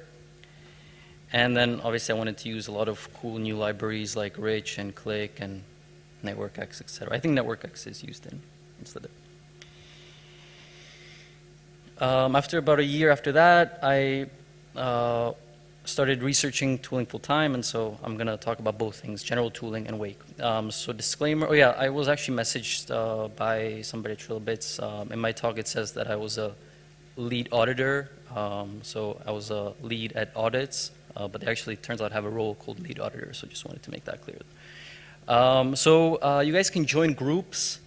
So the thing is, not everything here is done. In fact, almost nothing is done. And so I plan to update you guys, right? And so the best way to do that, I think, is with a Telegram group, because I don't want to like take anyone's emails or stuff like that. So I'll post to this link, you know, as I start publishing these things. So if something you like here, you can find it out later. And also, I'm, as a freelancer, looking for audits and other engagement, like building tools, but mainly my specialization is audits and security and developer tooling. A lot of things I'll be presenting here involve a lot of external software, so be very careful with that. So be very paranoid. So before you download anything, you know, make sure to check on the developers. Me listing it here does not mean it's safe, but that said, I do try to keep in touch a little bit. So most security companies will tell you that you need to keep all your software up to date all the time. That's true for things like operating system and stuff like that, but I found that with some of these tools that I'll be showing today, since they're indie developers, actually the opposite is true. You want to pin your version, and then ideally check on the developer, make sure they're still active before you update it. Unfortunately, what happens is, and it's even in this talk, we'll see it, tools get bought by shady people, right? And then you don't know what happens. Okay, so let's actually get into it. So yeah, the plan is to talk about mainly two things, Wake and general tooling. I personally really like when people talk about their configs, so this is sort of my contribution here.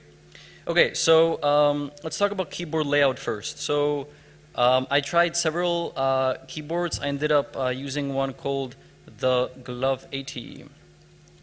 So the thing about these things is they're ortholinear, they're split, and they're programmable.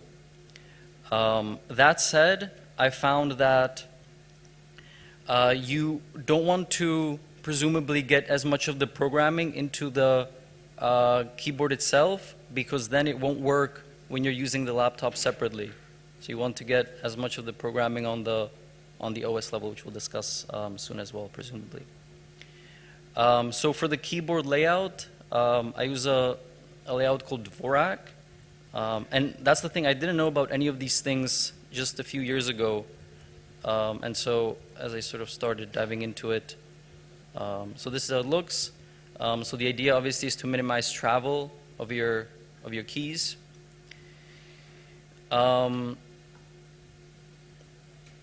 Yeah. So some of the things I learned along the way. Oh yeah, and then the third thing is what, for example, Apple calls human interface modifications. And so for that, you can use a tool called Carabiner. So let's actually see it in action right here. So the way it works is it creates a JSON, or you create a JSON, and it reads from that JSON for the modifications. And JSONs are pretty hard to create, and so you have a tool called Goku, where you can write it in a in a more succinct language called EDN, and so you can use that. So some of the things I learned along the way, don't have too many layers, for example, for the programmable keyboard. It's nice to have the same key on different sides of the keyboard. Redundancy is fine. It's easier to learn something where the keys are closer together than before, than if they're like really far.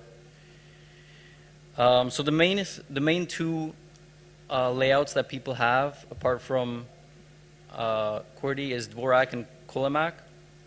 So the reason I didn't go for Kolomak is JK, which is a very popular key combination, obviously. And so as a pure chance, in Dvorak, they're next to each other, which is just, I guess, pure chance. Whereas in Kolomak, they're not. So if you want to, be able to use those two keys very efficiently, then that's something to consider. One thing that's really cool, which I guess I didn't know, is that it works on pretty much every single various device. I would say don't make your own modifications because then you have to make them across all the devices, which can be pretty tricky. Dvorak does come with completely different punctuation, so I do remap it to regular ones. And then this one was fairly important for me, is I remapped all of the command plus key and control plus key to their original values. Yeah. Yeah. To escape. Yeah.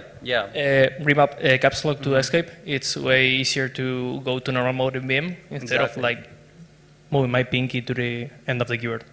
Yeah. It's feel nice. Yes, absolutely agree. In fact, I have the same exact thing. Yeah. So I have the same exact thing. So is Vim fine? Yes. In fact, for some reason, I think Vim gets even better with these combinations. Just one more point on this. If you're a macOS user, macOS does have a key layout where for command and control it goes to QWERTY, but actually it's a buggy layout. So I wouldn't recommend that. So I would recommend to do this remapping either on the level of the programmable keyboard or on the level of the Carabiner, the HID modifications. It took a very long time for me to learn, very long time. Whether it's worth it or not, there's obviously massive advantages because, typing is something we do very, very often. So I think it was worth it. So Carabiner is the main thing for creating these modifications on macOS. So you can create a hyperlayer, for example, and I think we can kind of move on. So for example, so what's a hyperlayer? So it's when you hold one of the keys and you can access a whole another layer with like arrows and stuff. So you can have like a system-wide Vim setup basically, which is pretty cool.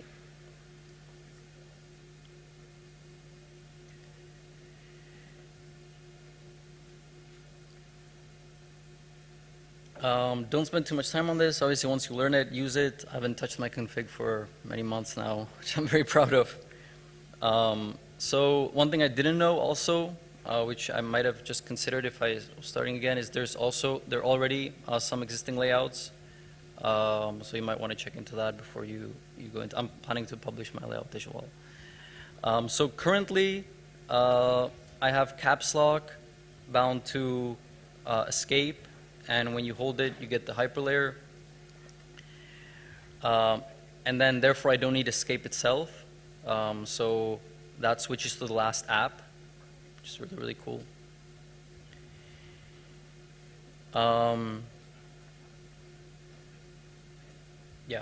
Let's move on. So actually, all of this started in a tool called Alfred originally, where it was all worked with command. Then I moved it to the keyboard, then moved it to the Alt or Option modifier. But really, you want to use a custom layer so that you don't block, obviously, the keys with the modifications. Okay, cool. So that was around the keyboard. So let's talk about some other apps. So Vimium is a Chrome extension. I'm particularly use the one called Vimium SEA.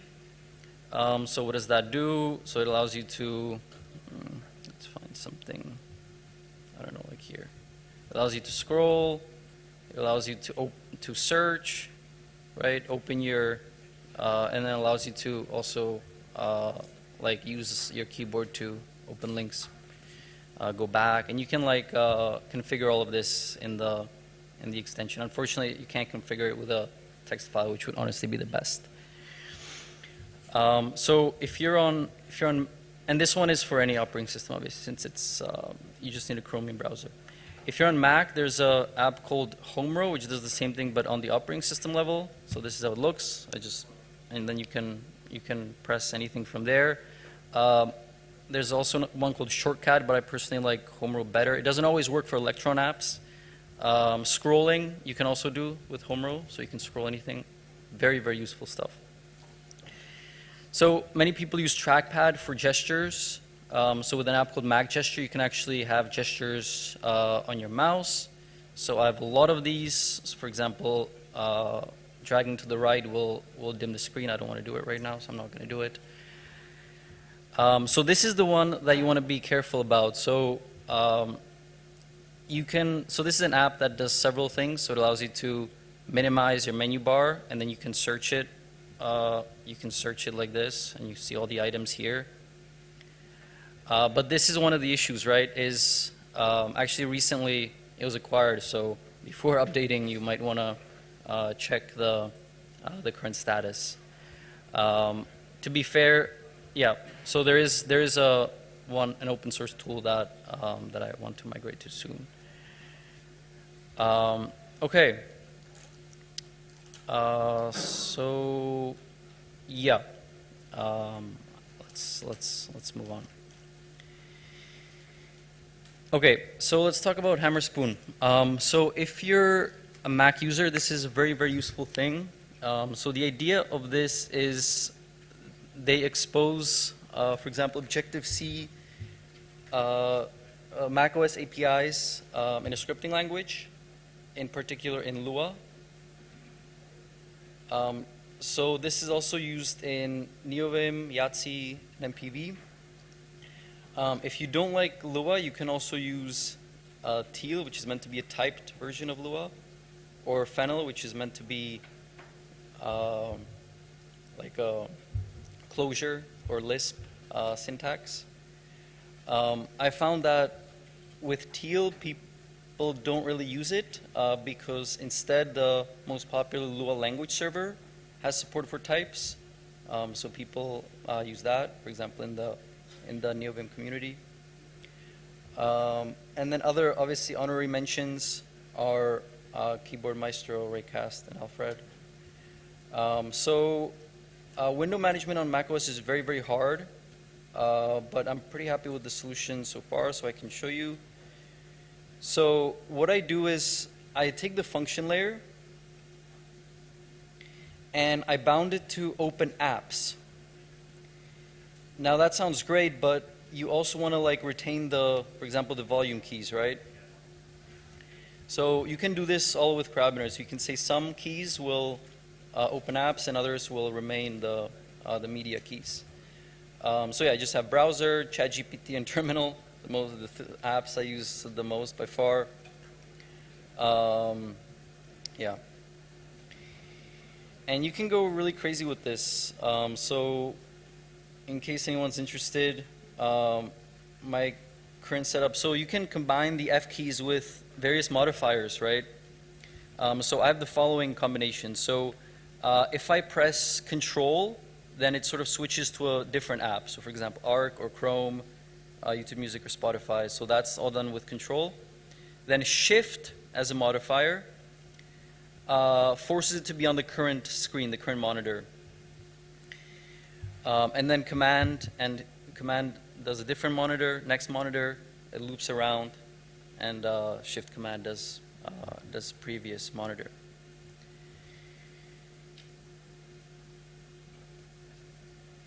So what I call window transformations, I launch that with Command M, and that allows me to do stuff like this. And if I have multiple monitors, obviously move the window around or even focus various monitors. All of this stuff is either public or will be public soon, so if anyone wants to use that, they may. Okay, and then I also have this launcher at Command Control A, which is basically like meant to be the best way for me to enter into all of these commands. So once you start, writing all of these commands, you don't want to keybind everything. Some of it you want to keybind, but maybe some of it you want to keep as like a command, like a searchable command. So some examples of what I have there. I don't know if I have some examples here. Oh yeah, I do. Okay, so for example, inserting Unicode keys. If for some reason keyboards don't have an M dash, and so if you want to insert an M dash, you kind of have to do it yourself. And in Vim, it's shown with a monospace font, obviously. But if I use another app like Telegram, it will be an actual M dash. I also have some really cool clipboard transformations. So most people would use their text editor, like to write a script in Vim or something. But if you do it on the OS level, it means you don't have to. You can use it in any app. So I can I can select some text, and let's copy it, and then I can say like I can add or remove 4 spaces, which is I guess the indentation I use for most things, but you could obviously add anything else. For example, another one is if you have some text here and you want to copy it, then you want to get rid of everything before the pipe, right? So I also have I call that one remove pipe char, right? And then everything else before the pipe as well. Let's continue. Okay, so where were we again? So we were, okay, and then some things I want to add to the launcher is controlling timers. So we'll talk about 2 timer use cases in a second. So timers are Hammerspoon's way of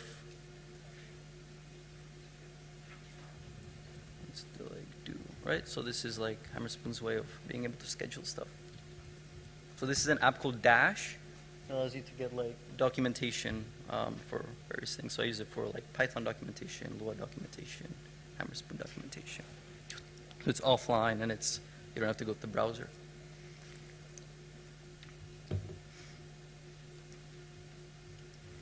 Okay, so brightness. So this thing is very important for me because I have a thing called tunnel vision where I just focus like so much on one thing. And so what brightness does is every 20 seconds it dims the screen for 1 second. So this was actually very important for me to get rid of that status. Okay, so for notes, I used to use an app called LogSeek. And I stopped using it in favor of, as you guys can see actually in the screen right over here, just NeoVim. So it's an ASCII doc based setup, and it actually works really, really well. So yeah, it's a custom NeoVim plugin, and it works really well. So what do I need for my notes? So you guys can see the highlights. That's pretty cool. So whichever bullet point you're on currently, it highlights those stars, all the previous stars, and then sometimes it also highlights all the parents. Yeah, so very, very easy to see like the entire path all the way to the top. And then obviously the other thing you need to bind stuff like when I press O, which in Vim normally creates a new line, you want it to create the stars at the same time, right? Now when I press tab, you want it to indent, right? And then shift tab. So like basic stuff, but turns out like that's all you need for a really, really good note system. And if I ever wanted to publish this online, ASCII doc obviously has a HTML conversion, so that's very easy to do as well. So this one I haven't published yet, but yeah, we'll be publishing soon. So it's based on ASCII doc, so that's the name of the format I'm using, and then also the tool that can generate the HTML export.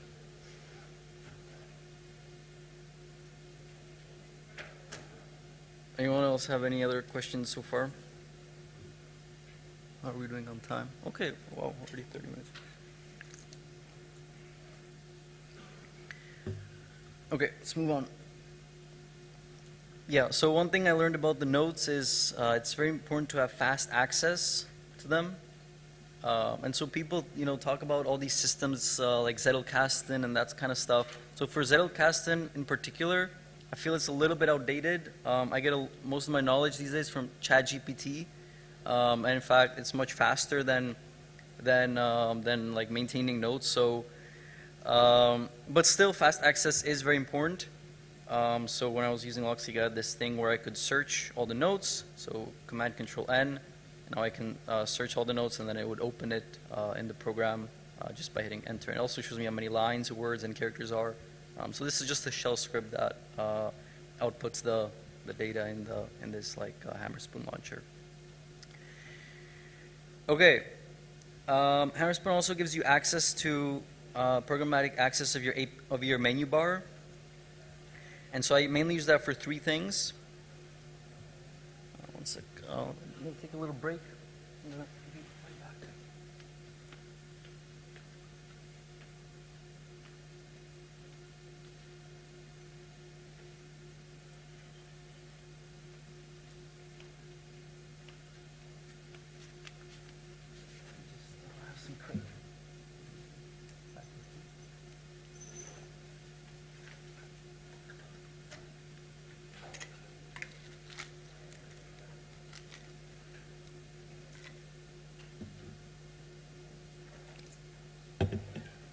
So the first one is for showing me the layer of the programmatic keyboard.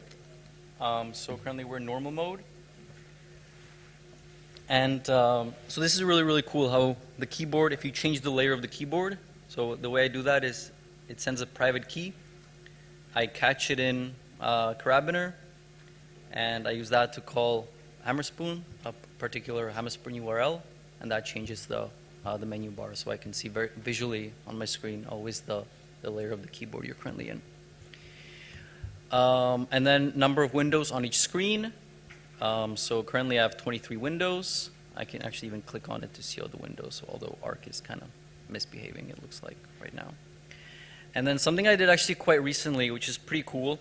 So if I, let me see if this actually works, because I haven't tried it just on my personal laptop just by itself. So Toggle for me is the best tool for counting time.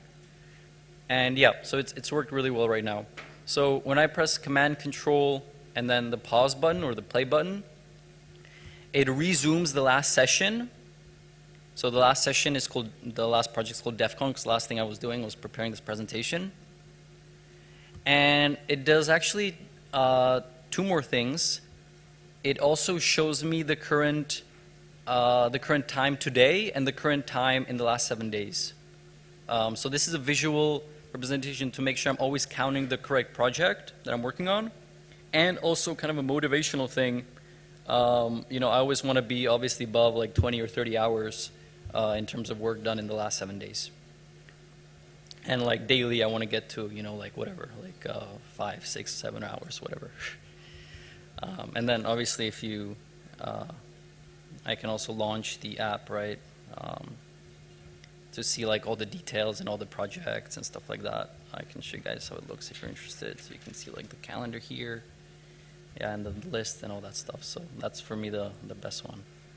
So should we keep the time counting now, or should we stop it? I'll keep it counting, just to get more hours. Okay. So obviously hours are not important. The output is important, but from a personal perspective, it might motivate you. Okay. Yeah, so that was the menu bar. Okay, so let's talk about terminal emulator. Yeah, so to be clear, I went from a person who mainly used VS Code to somebody who used terminal emulator. So is it better? I think it is, obviously, but there's kind of a learning curve, right? So there's a lot of stuff. These programs, they're pretty simple in how they work. It's just bytes in and bytes out. But they're also not so advanced. So even to this day, the most modern terminal emulator, like for example Kitty, cannot actually handle well multi-code point graphemes. Yeah, and the editor can't either. So for example, if you want to use emojis, yeah, let's see some emojis.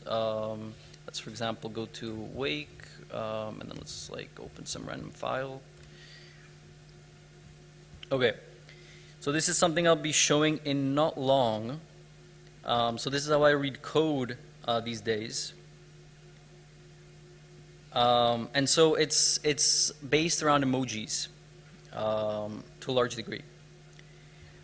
So they allow me much faster to see the uses of a particular identifier, because every identifier has a unique emoji. And then the colors are also, every identifier also has its own color. So like, yeah, I mean, I was going to talk about this later, but might as well talk about it now. So in syntax highlighting, we do the opposite of what we want. We highlight useless words like class, def, try, and for, and we don't highlight the important stuff, which is the identifiers and their uses. So this flips it around. And I think I can also try to increase the contrast. So let's try to do that. Let's see if it works. H, and then let's. Okay, so it's, yeah, this is pretty experimental. It's only like implemented in a few days, so it doesn't work right now, the increasing of the contrast, which is fine. So basically, you can also fiddle around with the contrast. Obviously, if you have higher contrast, then you can see the uses of your identifiers much better. By the way, it's a pretty small screen, right? So we can also like split it like this and bind it together. But then if you have very high contrast, it's also like visually striking, so it's not that great. So I have like pretty low contrast, which makes it very, very pleasant to read.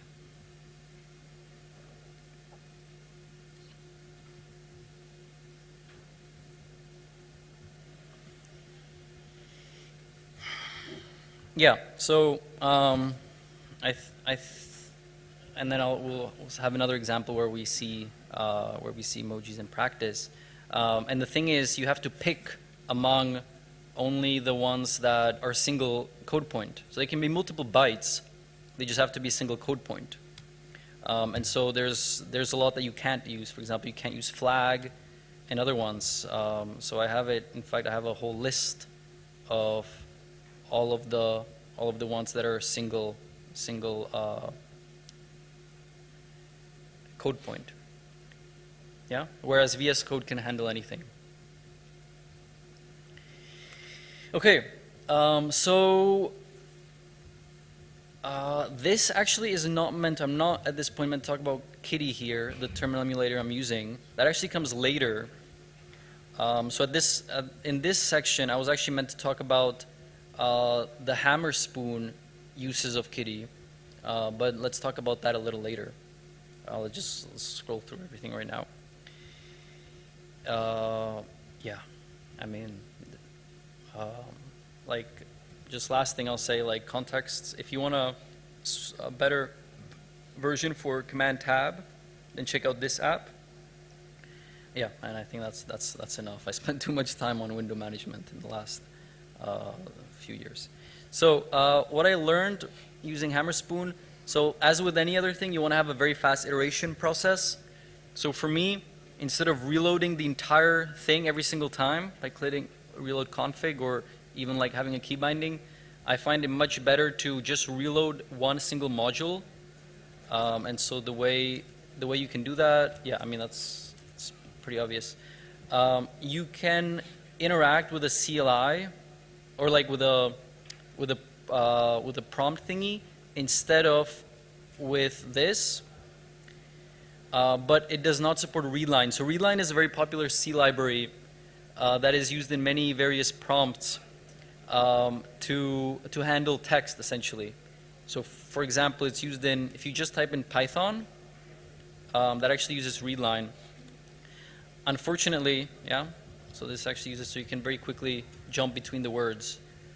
So Lua by itself, or HS, does not unfortunately use readline. Yeah, so you can't quickly jump between words, which kind of sucks. And you can't really embed it. You can't really embed Hammerspoon in an external Lua program, which is unfortunate because then you could use Lua P, which is the readline version of the Lua console, and then interact with Hammerspoon that way. But unfortunately, there's not really a way to do that because the binary itself is like cross-linked with Mac software, so that's pretty unfortunate right now.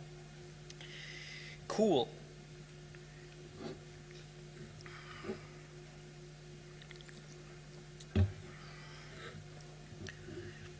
Okay. Okay, so let's talk about terminal emulators. So I'm a big fan of this one called Kitty. So it's written in Go and Python and C by a guy called Kovid Goyal. He's also the author of Calibre, in case you know that, that program. So my view on things, I write it right here, is system software versus user software. So if you're writing system software like ZK or an operating system or whatever, you want to use something like Rust. When you want a fast iteration language, or you want to write like scripts or modeling, then something like Go or Python is great. So yeah, it has things like you can launch a console, you can for example, if I have some output, let's say, where was my, let's say we, for example, have some file here. So what does EF and CF do that I've been using recently? So they look up, they use FZF to look up that particular file, and then they either edit it or cat it. So CF, let's do server. So it's gonna cat it, except it's gonna use bat for that, which also gives me syntax highlighting. And then if I wanna just use this particular scroll back and like scroll through it, I pipe it into less. I can also do that with H. So this is all supported out of the hood. I didn't do any modifications for this one. So you know, don't reinvent the wheel. If you know, don't allow users to like search the scroll back, like create a whole new UI, when you can just pipe it into less and have them search it, you know, with less, and then you know you can search with less that way. You can also modify less, so you can do that with something called less key. Yeah, so you can also modify the user shortcuts. In terms of a pager, like a lot of people are working on a pager right now, but they're not done yet. So there's a lot of things that LESS doesn't have that we might want from it, but it's what we use right now. But the really coolest things are, for example, the keyboard protocol. So the idea here is we're all using, like this is the way the terminal communicates with the app that you're running, for example, your shell or your editor or whatever. So we're using standards from like a monitor in the 1970s, and they're very limited. So they, for example, can't distinguish between tab and Control-I. Yeah, so some of you might have encountered this in the past, but the way that Alt and Control were traditionally handled by terminal emulators before modern standards like the Kitty keyboard protocol is the following. So when you pressed Alt or Option, it sent an escape, and then it sent the key. And if you pressed Control and a key, it actually just subtracted like 128 from it, I think. And so Tab, which is right over here, was actually the same exact thing as Control-I. So there's a lot of questions on the internet like, how come I can't bind Control I to something in Vim, or how come it's doing the same thing as tab. So this is the reason. And so, let me show you the, yeah, so this is it. So it's called the KDE keyboard protocol. And so the idea, among other things, is to distinguish between those things. Okay, so it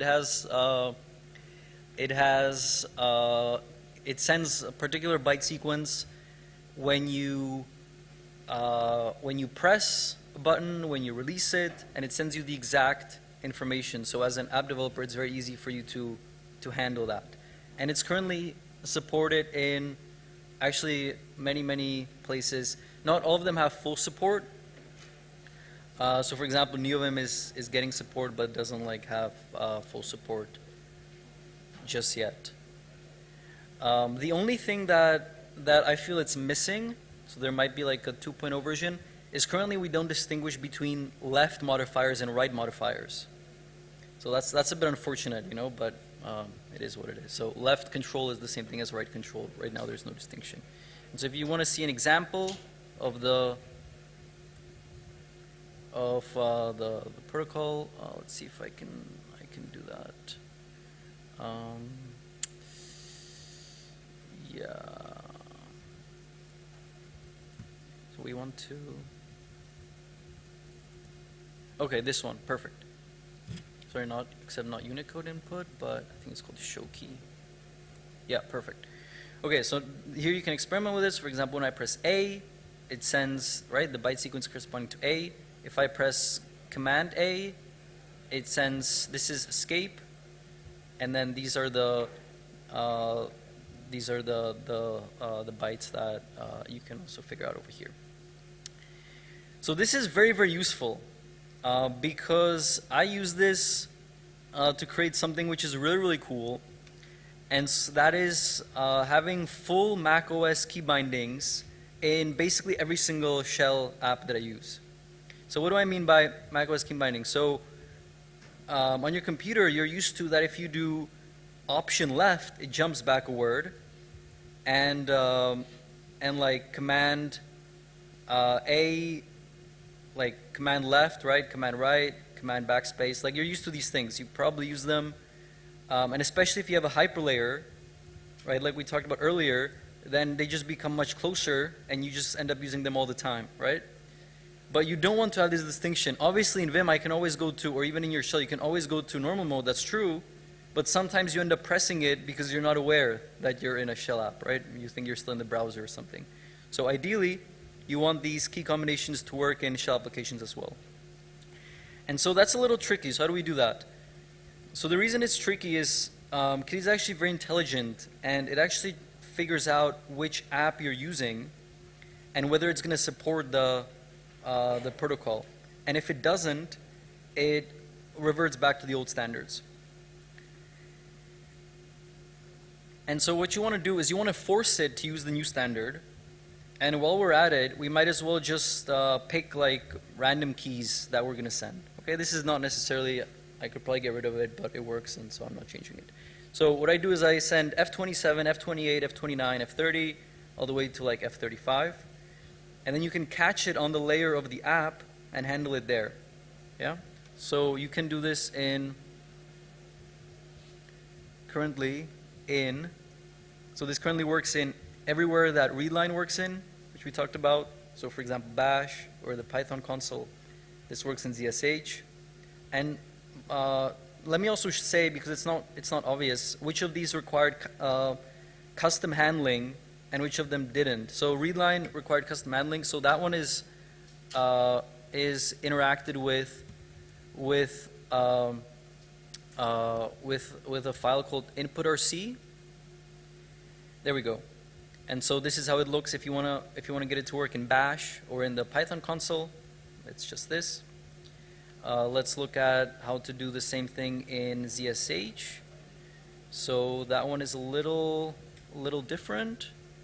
So let's see if we can find it. How should we do this? Here it is. So this is how you do it in ZSH. Yeah, and I mean the other ones are similar as well. So readline, which is new shell's a version of readline, so in Rust, it actually supports it out of the hood, and so this is available there out of the hood. And so if you use new shell, you can, yeah. Okay, so it doesn't work right now. Oh yeah, because, okay, it doesn't work right now. Actually, I had a pull request to new shell which got merged a few days ago, so I guess I'm not on my version, I'm on their version right now because it's not working. But this stuff was merged into new shell as well a few days ago, so this also works in new shell. Same with IPython, created a pull request recently. It was also merged. So let's see how it works in IPython.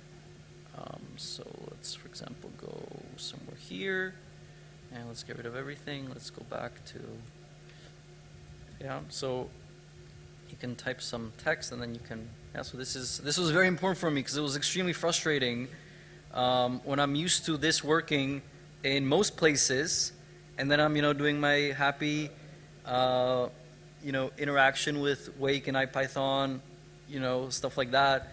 And then you press one of these keys, and sometimes what you get is it clears the entire input. Yeah, so this is very, very frustrating. So I spent a lot of time making sure this works everywhere. And yeah, as I said, 2 of my PRs have been merged recently, so now it works also in new shell and in IPython. And for a long time now, I've added work in NeoVim insert mode and command line mode. So let's look at command line mode. So it works perfectly in command line mode, and I can also do backspace, obviously, right? And then in insert mode, it works as well. There's a little bit of a flash, and I think I know why the flash happens, but it's just not a super high priority to fix it right now.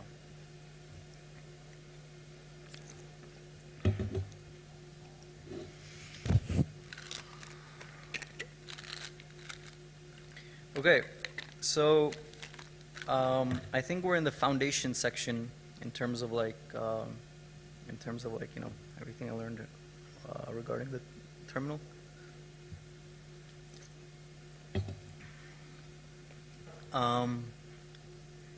Wait, did we accidentally? Yeah, I think we skipped some stuff. Okay, so yeah, keyboard protocol. So that's where we were. So supporting a lot of apps, including new shell, NeoVim, stuff like that. Image protocol, also really cool. So this is also supported in, for example, natively, for example, in Yahtzee. So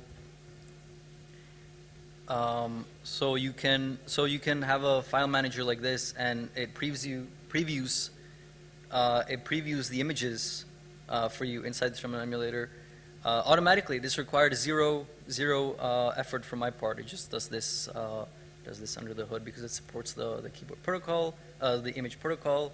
The app signals to Kitty that it supports it, and so it can ask for an image, and Kitty can give it that image. Has a text-based config. It has a remote control, which is really, really cool, and allows you to write Python-based plugins. For example, one thing that I wrote recently is this tab bar customization, which I really like. So the second letter always shows me the app basically that I'm using, but like I limit it to just a few. So for example, N is NeoVim, L is less, Y is Yahtzee, and then the first character is the first character of the current directory. And while we're talking about this, let me show you this thing I built a few weeks ago. I call it Kills Kitty LS. So this I really, really like. So this shows me all my terminal windows. Let's zoom it up a bit. So it shows me the current running program, shows me the current directory. I'm using a tool called Mackup for syncing all the .dot files through Dropbox across all the devices. And then it shows, this is very important if you're doing some like Kitty work. It's always really frustrating to like not know the IDs of things and stuff like this. So what I do is I give the full JSON, it's scrollable also. The full tab, also scrollable. Full OS window, also scrollable. And then obviously I give the name. So they're all called DC, which is the current project I'm working on, Devcon, and they all have an ID. tab ID, and then obviously window ID, and then this is the ID on the OS window level. So if you want to do things like maximize the window and stuff like this, you also need the sort of Mac OS ID. So that's sort of the Mac OS ID.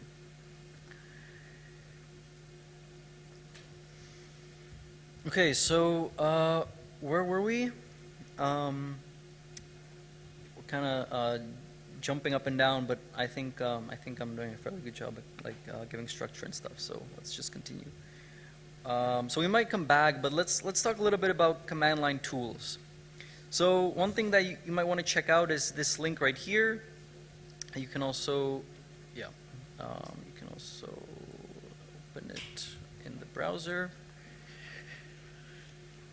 Yeah, so the idea is like there's a lot of advantages, right, to trying out new stuff, and this is the best article for like doing that I have seen. Okay, so currently I'm using Z Shell, but I plan to migrate to Nu Shell. So Nu Shell is really, really cool. So let me tell you two main advantages. So in traditional shells, like all types are strings, right? And that's kind of annoying because you might want to have a dictionary or a list, and it's very, very painful to keep on decoding and encoding everything as like strings. And so Nu Shell is like, you don't have to do that. You can use your strings if you want, but you can also use more higher level types. So you can call functions just as you would external programs, but now you can also pass in things like dictionaries and stuff. But honestly, the main advantage, I personally would say, is it makes it very easy to create shell programs. That's for me personally the largest advantage. So for me, like using it first as a scripting language, and then migrating it to use it also like interactively is, I think, the best approach. And while I was using it, I made a shortcut called N, which just runs the command in Nu Shell, so I can very easily interact with it from ZSH. So that's something that helped me a lot. I don't have to go to the interactive session. And the way the function works, and you can ask ChatGPT for this to work, because it's possible, is it works both, like if you pass in a string and if you pass in a list of position arguments. It works in like both cases. Okay. Where should we go? Let's jump here for just a second. So for listing directories, I used to use a tool called LSD. The issue with that is that it's a little bit nicer than EXA. The issue with that is that macOS also has a thing for last modified for files. And for example, if you want to sort it by last modified, LSD unfortunately doesn't give you access to the last modified thing. So I had to migrate away from LSD. And so currently I'm using a tool called EXA. And yeah, I mean, you see it when I do L. You can also see it when I do F. That's a tree view. And moreover, this stuff is also available as a CD hook. So you can do this in ZSH. So you can run any program on a CD. So if I CD, it automatically lists. And so, for example, I can, with Zoxide, I can jump to a directory, and I can have it give me the tree view. And if it has a README, it also shows me the README. Really, really nice.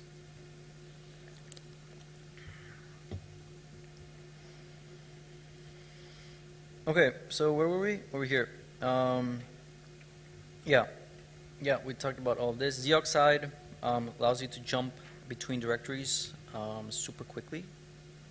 Let's get rid of some tabs here just to make everything a lot simpler. There we go. 2 tabs. So where were we again? Oh yeah, yeah. So this, and then you can also use ZI, and it pipes it into FZF, and you can see all of your solutions that way. So you can, and then obviously if you press enter, I pressed Control C, but if you press enter, then you can CD into that directory. Okay, I feel like we went a little quite far with this, so let's maybe back up and see if we missed something from above. Let's split it. Okay, so we talked about Kitty, right? So let's talk about Kitty and Hammerspoon integration. So normally the way I work is I have my laptop and I have 2 monitors.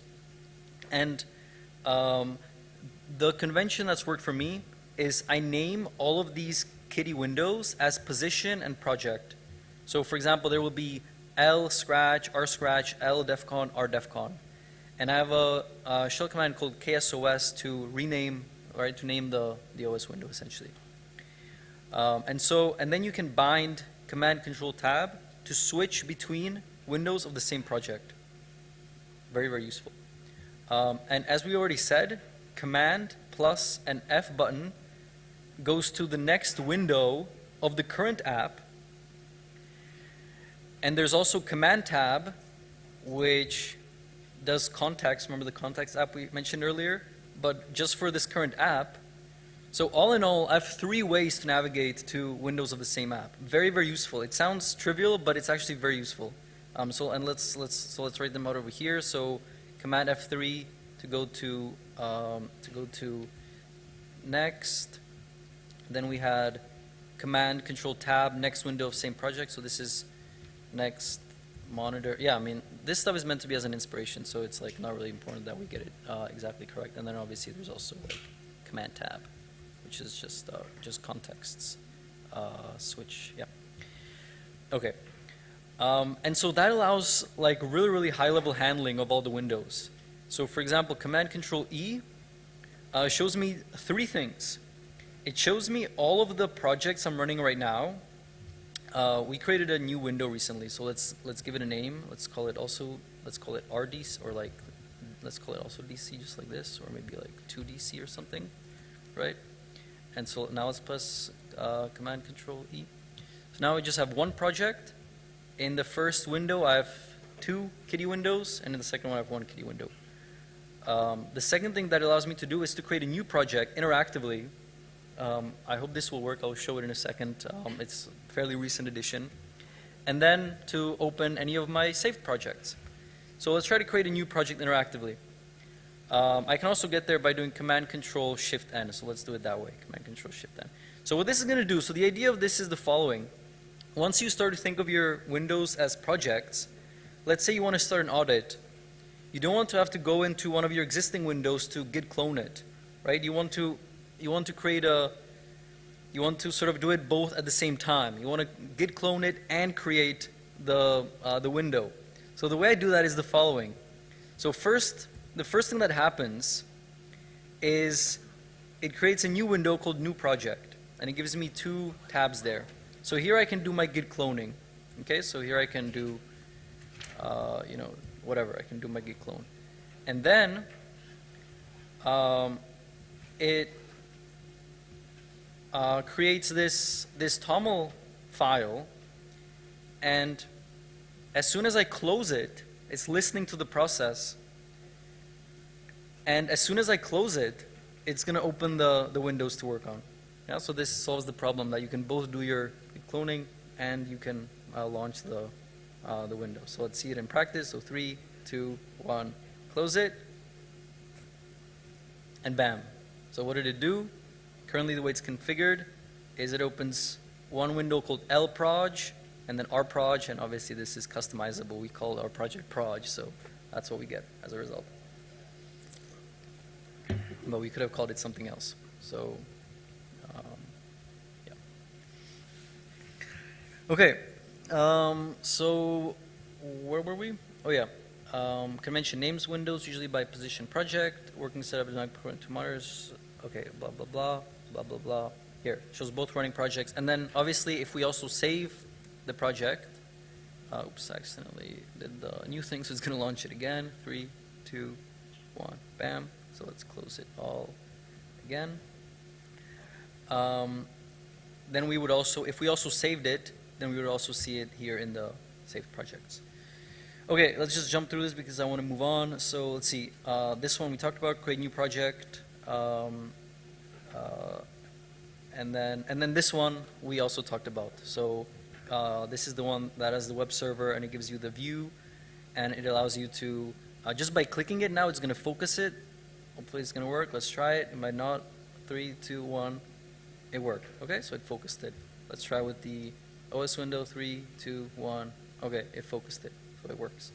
Also, you can also actually close it. That is not implemented yet. Yeah, it's not hard. It's just a few lines of code, just haven't been done yet. So if you close this, then right now nothing happens. Okay, so it's not hard. I just haven't done it yet. Cool. Yeah.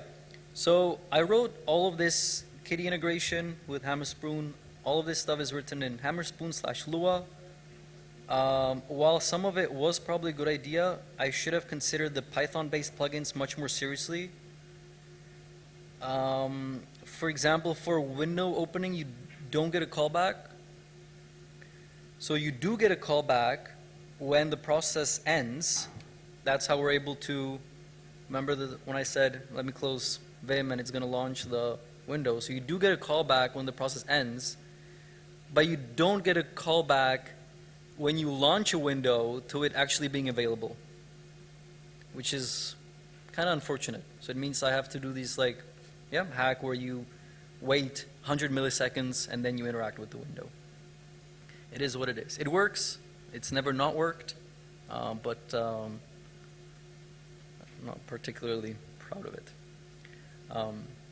And generally, sometimes I find myself asking, what language do I want to use? Do I want to use Python, which obviously I'm super productive with, and with libraries like Rich and stuff.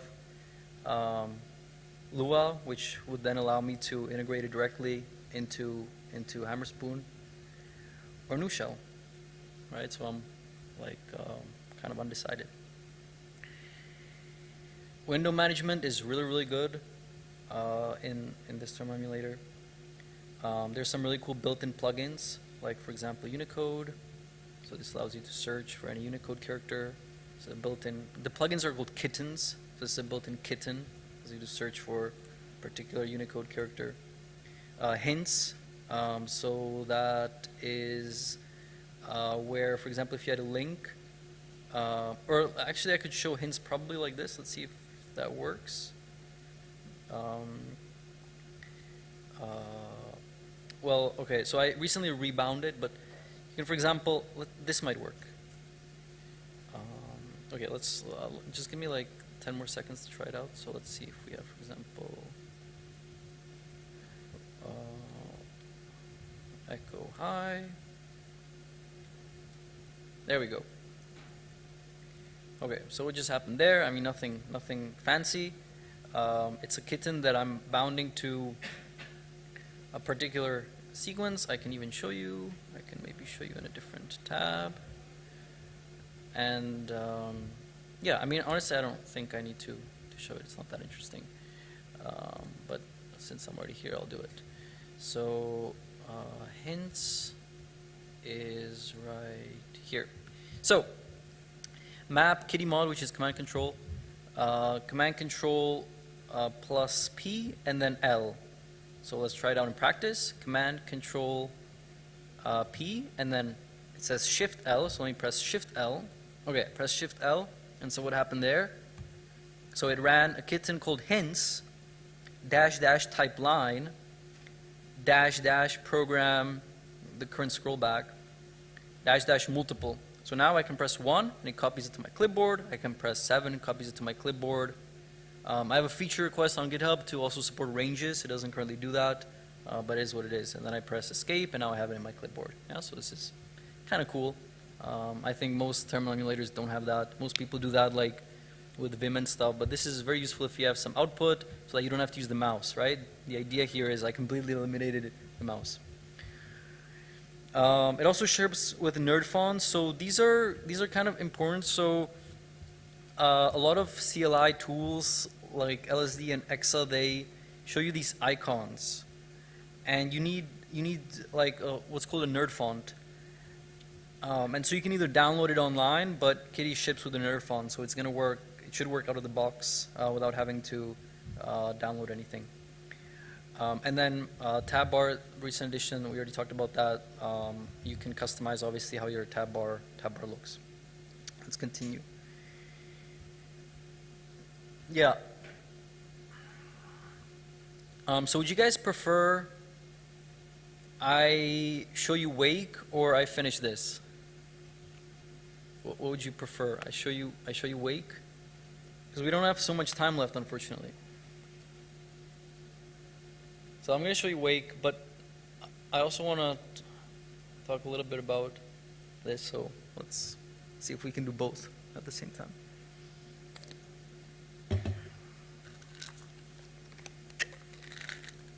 Okay, so who here has heard of Wake? Start like that. Not a single person?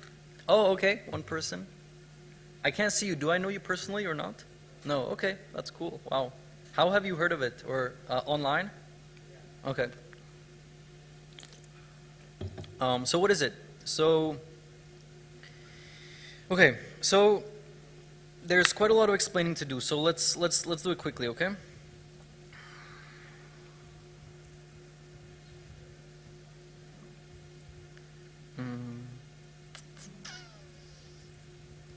There we go.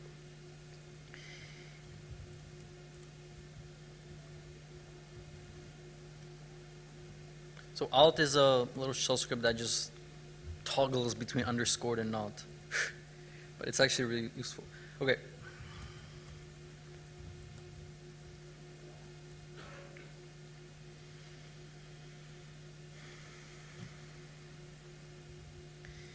So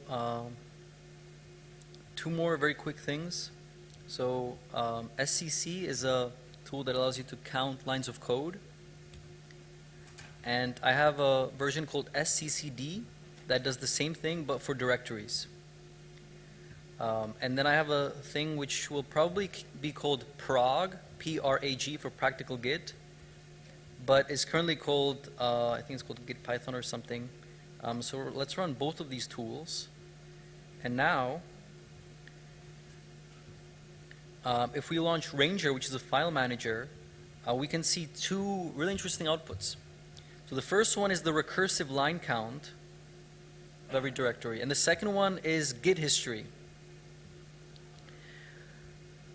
So this is the first age it was edited 63 months ago. This is the last age it was edited, and these are the top months that it was edited in. So I just wanted to show that because this is how I start any exploration of any directory, is by running these two tools. So here we are. Oh, and by the way, I also integrated the same thing in, for example, Neovim, Yahtzee, and all the other tools I use. Okay, so here we are. So let's maybe start at the very beginning. So in the past, Solidity worked by specifying a number of files, and it compiled it. Then they added a thing called standard JSON, which allows you to interact with the compiler through standard input, in particular a JSON, and to specify the files that way.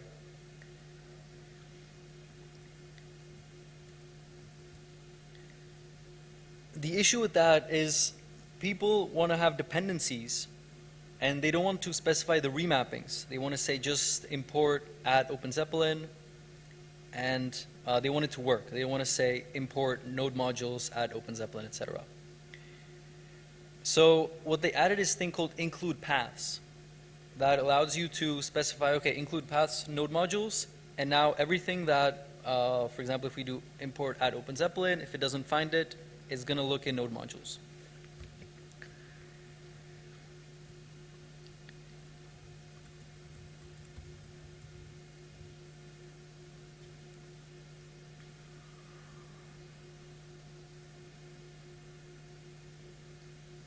So there's a type error, okay? So we see that, actually I was part of this audit many years ago.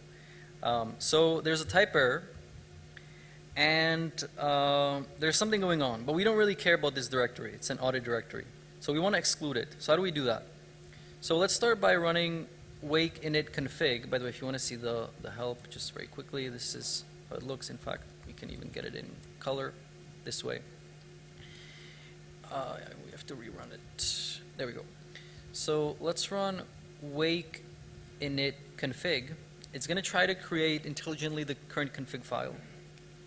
So it detects that the contract size is over the limit, so it has to enable the optimizer. It does that, and it still gets the same errors, right?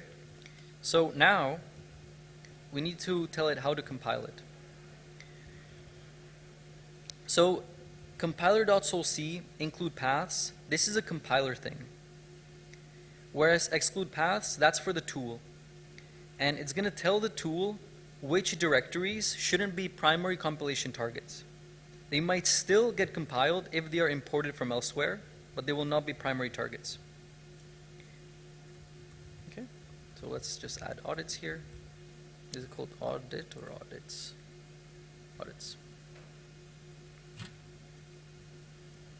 Let's try to switch it around. There we go. Oops. And now we can compile it.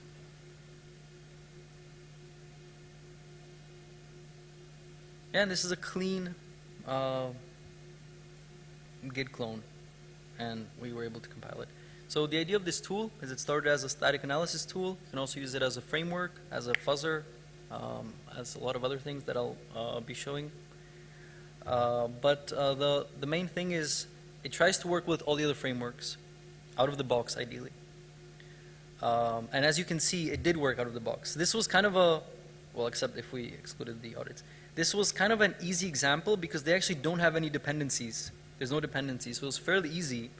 But even if there were node modules, by default, node modules are actually in the include paths by default for the tool. So if you come to a hard hat or truffle project, it will work out of the box. It will not work out of the box with Foundry. It will, but listen. So the reason is Foundry kind of screws up the entire import system. So it doesn't just work with include paths like we've been using for years. It actually strips out the SRC from every dependency which they have like as Git submodules. And so it actually screws up the entire thing. Luckily, we have a special adapter for, especially for Foundry as well. And so it will read the remappings.txt, and if it fails to read those, it will run the remappings command, right? I believe this is what it's called. This is what it's called? I believe this is what it's called, something like that. And then it will put that into the config for the compiler. In particular, compiler.solc.remappings. It will put it right here, compiler.solc.remappings. In fact, we can even see, so recently somebody asked me, how do I compile this using Wake? So I'm going to show that. So the project that they asked me to do it on was this Code Arena project. So let's try to copy the link. Let's try to, let's see, how should we do this? Let's just do GCDP, single depth, single branch. That should hopefully get us where we want to be. Oops.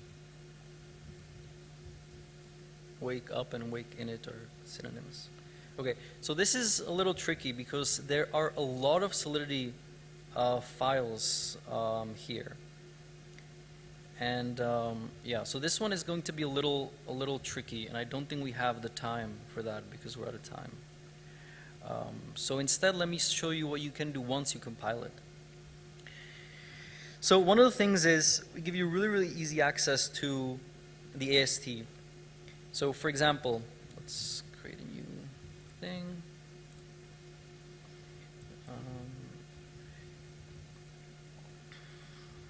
Okay, so let's hope this works. I haven't tried this stuff before the presentation. Okay, it worked, right? So anytime, you know, something can go wrong and then it requires maybe 5 minutes of focus, which I don't want to do right here. But, so this in particular, we have an inheritance graph. This in particular is a reference graph.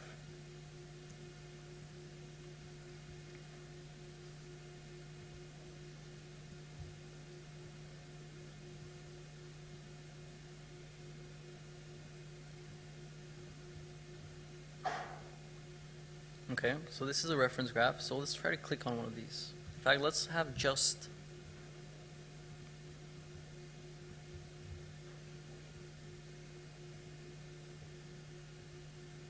okay. So this is references of the functions. This I built 1 year ago, and I haven't published it yet. It's on some pull requests, but nothing merged yet. But I plan to publish it soon. A lot of people ask me like for this, even though it's like not really public yet. But the thing is, it's not done. Like there's so much more we can do, right? It's really just the base. So you can annotate these functions with various things, like whether or not they have for loops, whether or not they have external calls. You can add emojis. You can add probably much better. Like focusing, like if I click on one of these functions, it should probably highlight all of the edges. But already it is extremely useful, especially if you have multiple monitors, especially if you have a big wide monitor, that as you're auditing, to see all the references. So for some reason it starts on the right. I'm not sure why, honestly. The docs say that it should start at the top, but whatever, it is what it is. So this is the first function. And yeah, so we have check ticks. So I do call it a reference graph, but the arrows are more in the direction of a call graph. So this function calls this function, right? This function calls this function, and so on. And same with inheritance graph. So this is, in my opinion, better than anything that's currently available. I personally have not found anything even close to these tools that I built for myself, but I think they might be also useful for other people.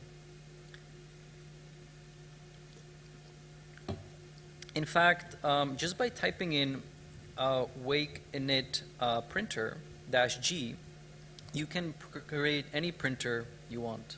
So it creates this file. We can go there.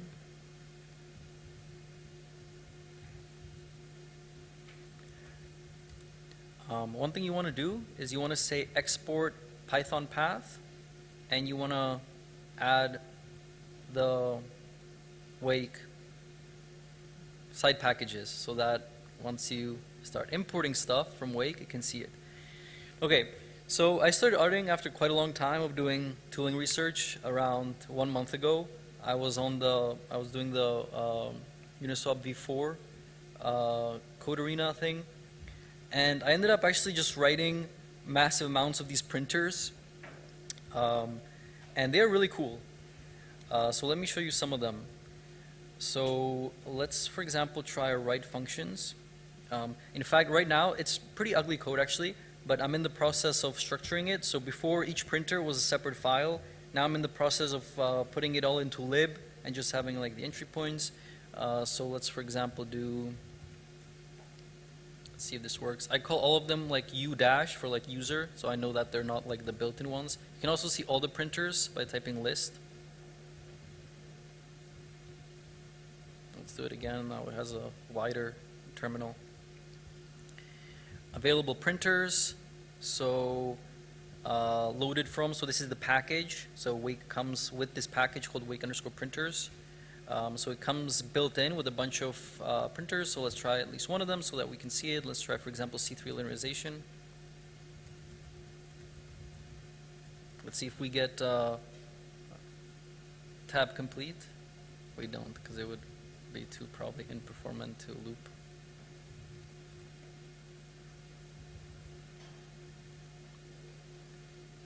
Okay, so this is like similar stuff to what you have in existing tools.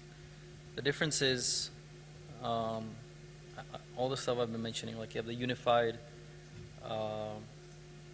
vision into the entire code base. So when you write printers, it's going to work on all the symbols there at once. Yeah.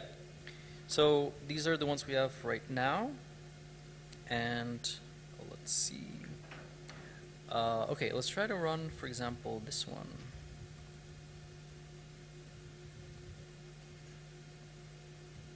Let's see if this one works. Maybe we need to add a U. And did it work? Okay, so this is something that I wrote for myself. So it's called write functions. So this is really interesting. So it takes all of the contracts in your project. It puts them all here. It sorts them by the number of statements, but it is C3 resolved. So for example, if this was a very small file, if this was the most derived file, it would still be last. So it resolves the C3 inheritance, and then it counts the statements. And for each of the contracts, it goes back in the C3 linearization. And for each ancestor, it shows you all the storage changes of all the functions. It shows you the full storage layout. There's nothing in this particular contract. And then it shows you each of the functions. So you can actually just audit it. It's much faster to navigate all of the different functions. Let me show you one more thing. So let's do, for example, I have this one called types, which is pretty cool. Oops, I think I'm in the wrong directory.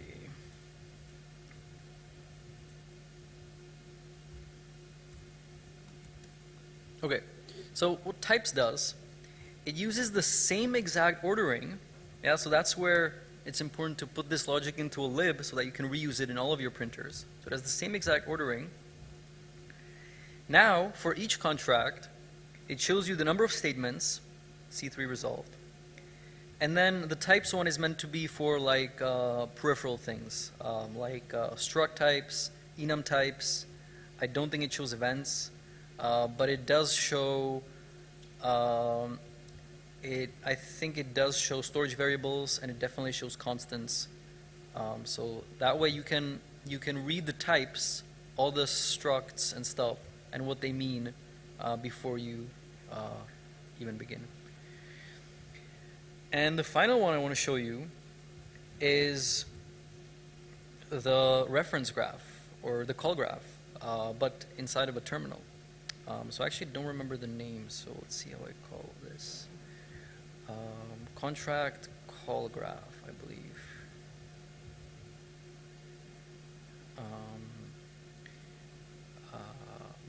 How are we going to do this? Should I try to... Okay, one sec, I have to find this first.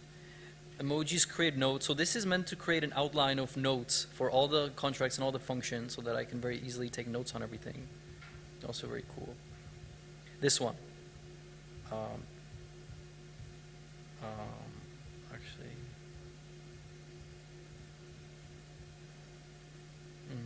Okay, let's try this one. Yeah. It worked. So what is this? So this is the full call graph. So when you're reading a function, you can, let's say you're reading tick bitmap position, then you can see the entire depth of the entire call graph. And since it's easier to see color and symbols than text, I also assign emojis.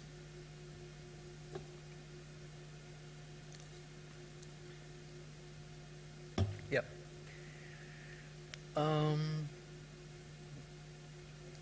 I think we might end it here. So just for the record, stuff I didn't get through. So I haven't even touched upon our language server.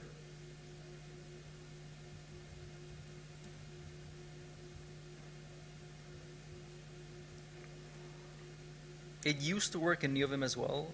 Right now, for some reason, it doesn't. So you know how the existing Solidity extensions, when you click go to definition, it jumps to a different symbol than is actually the definition. So the reason is they don't use the compiler information. So what we built is a language server that actually communicates with the compiler to resolves all of the references, and even actually gives you all the references here as like these little buttons that you can click on. And it even works for struct members, and it even works for function parameters and function return values. Tick lower has 3 references, tick upper has 3 references. This return value has 0 references. So this return value is never assigned. Now we can be 100% sure that these return values are never assigned, and the reason for that is that there's a direct return.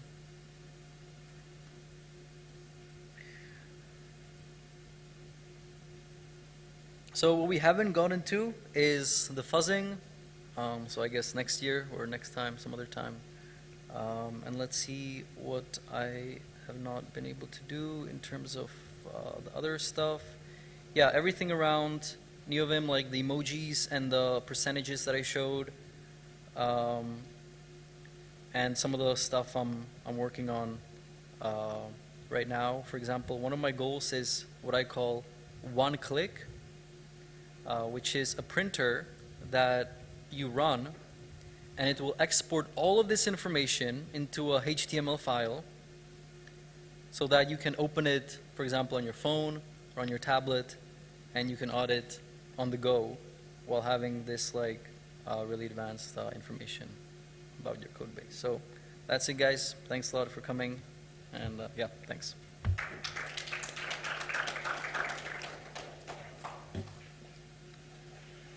Does anyone have any questions?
Perfect. Hi, everyone. Glad to be here, and nice to see that even though it's the last day, last session, before the closing ceremony, there's still some people around interested in agent-based simulation of execution tickets. So before we wrap it off, we go deep again. Happy to be here. For everyone coming in, feel free to join in, also because we are more of an intimate crowd. If you have questions, feel free to raise your hand anytime. Feel free to let me know if something is unclear. You can also ask questions via the QR code. Feel free to scan it. I try to have an eye on the Q&A as well if something comes in. Otherwise, I would say we start right off.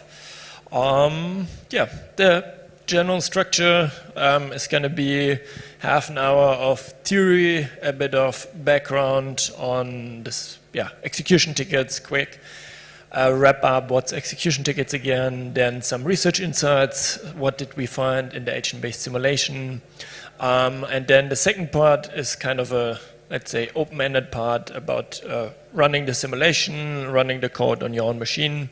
I provide there some information how you can set it up, how you can run it, and I'll be around to answer questions, and then it's basically you can run it as long as you want, try different settings, run different settings. With this, I would dive right in. Maybe just as a quick recap, why do we care so much about MEV? Why is that a topic that everyone talks about? MEV boost payments since the merge, 1.7 billion US dollar. That's what has been paid out via MEV boost. So that's quite a big number. That's 2 million US dollar per day on MEV per average. So I think what concludes from that, at least for me, means we should be very deliberate how we distribute MEV, how we go about distributing it, what incentives it creates. $2 million per day, it's quite a lot of money. People go a long way to go around the protocol, do other stuff. So it's important to design a mechanism that really works, that is bulletproof. And one of the ideas to do this is execution tickets. The idea was first introduced by Justin late 2023 as a tester proposer separation, with the idea of separating the beacon, the consensus chain, from the execution chain, thereby kind of splitting off the consensus part, trying to isolate the consensus part, and having then the execution part that could be somehow differently allocated. And the idea to allocate it is basically the execution tickets, meaning the protocol itself auctions off or sells the tickets, which are then kind of lottery tickets to be chosen as the next execution block proposer. So as a builder, for example, if you want to propose a block, you buy an execution ticket, you get into the lottery, and if you're lucky, you get chosen to propose the next block. The idea of the randomization is to prevent multi-block MEV and liveness issues. If we would just auction off the block, for example, execution auctions, we have the problem that there could be multi-block MEV strategies where someone in advance buys a lot of blocks and then runs this MEV strategy covering multiple blocks in a row. Quick recap again, how was the process? Basically, without going too much into detail, the idea is that first the beacon chain runs. For the beacon chain, the selected proposer proposes the beacon prop, very similar to how it works right now. Testers vote on it. Probably some form of inclusion list will be involved as well to ensure censorship resistance. And then in the second round, the execution block is proposed by the holder of the chosen execution ticket. And then this proposer can propose the block, and this is also then from the testers validated to ensure timeliness and validity of the block. So when we look at execution tickets, at this mechanism, how to sell the block space, the execution block space that contains all the MEV, what are things to focus on? So in our research, we came up with 4 guiding research questions in this process. One of them was basically the meta question: what's the objective? What do we want to achieve? What's the goal of all of this?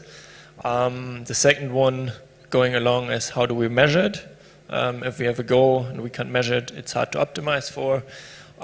Based on this was then the follow-up point: what are the possible mechanism design choices that we have? What's our option space? What's our design space?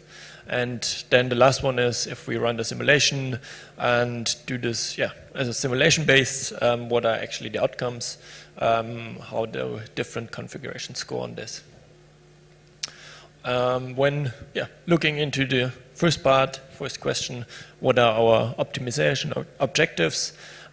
We split it into, on the one side, the optimization parameters, then price behavior of the tickets, with the most important part being the 3 objectives that we categorized as: 1, decentralization. It's for one, decentralization of the consensus layer, beacon chain, which is very important, but also of the execution layer. For certain reasons, we don't want to sell all the tickets to one ticket holder. We want to have at least a certain degree of decentralization. The second point is MEV capture. The idea of selling the tickets is to also capture the MEV at protocol level. So we should optimize the mechanism for a design that actually captures the MEV at protocol level. And the last one is more coming from economic theory: block producer incentive compatibility. It means we have to incentivize block producers that propose a block to participate in the protocol in the first place. Because no one can be forced to do something, we have to incentivize people to join in. So we have to find a mechanism where people that participate profit from joining into the mechanism. On the price behavior side, we focused on price predictability, price moveness, price accuracy, and then defined a couple of measurement metrics where I won't go too much into the details. There will be a paper coming out soon on it where we more go in depth how we define the metrics, but I think that goes a bit beyond the scope of a Friday afternoon. Then the next step was to lay out the design space. When laying out the design space, we had different parameters that we looked at. It was for one, the amount of tickets, how many tickets, execution tickets do we want to sell? Is it a fixed amount? Is it a flexible amount? What's the target amount of tickets? The second part is, should tickets expire? So when giving out the ticket, is it indefinitely running or does it expire at a certain point? Third part is about refundability and related to resellability. Can I give my ticket back to the protocol or not? And also, can I sell my ticket? We looked at it more from an theoretical perspective. On a technical perspective, it might be hard to restrict the secondary market, but on a theoretical perspective, you can also divide between allocated and unallocated tickets. But it's in our simulations, what we saw, it has quite a big of an impact if a secondary market is allowed or not. And then also look ahead period. Currently we have 64 slots look ahead. Should that be changed or not? And then also pretty relevant, the pricing mechanism. What kind of pricing mechanism do we use?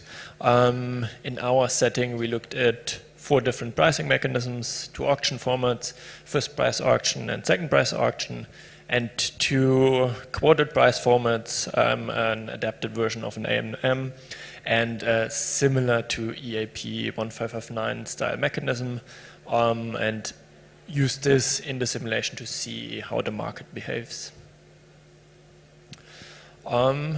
then the next step was we ran the simulations. I didn't go through all the 6 specified configurations that we have.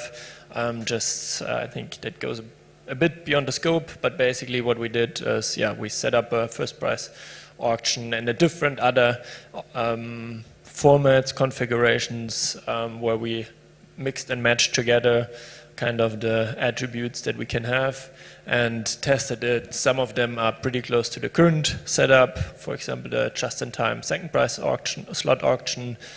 Some of them, as the later ones, are more experimental.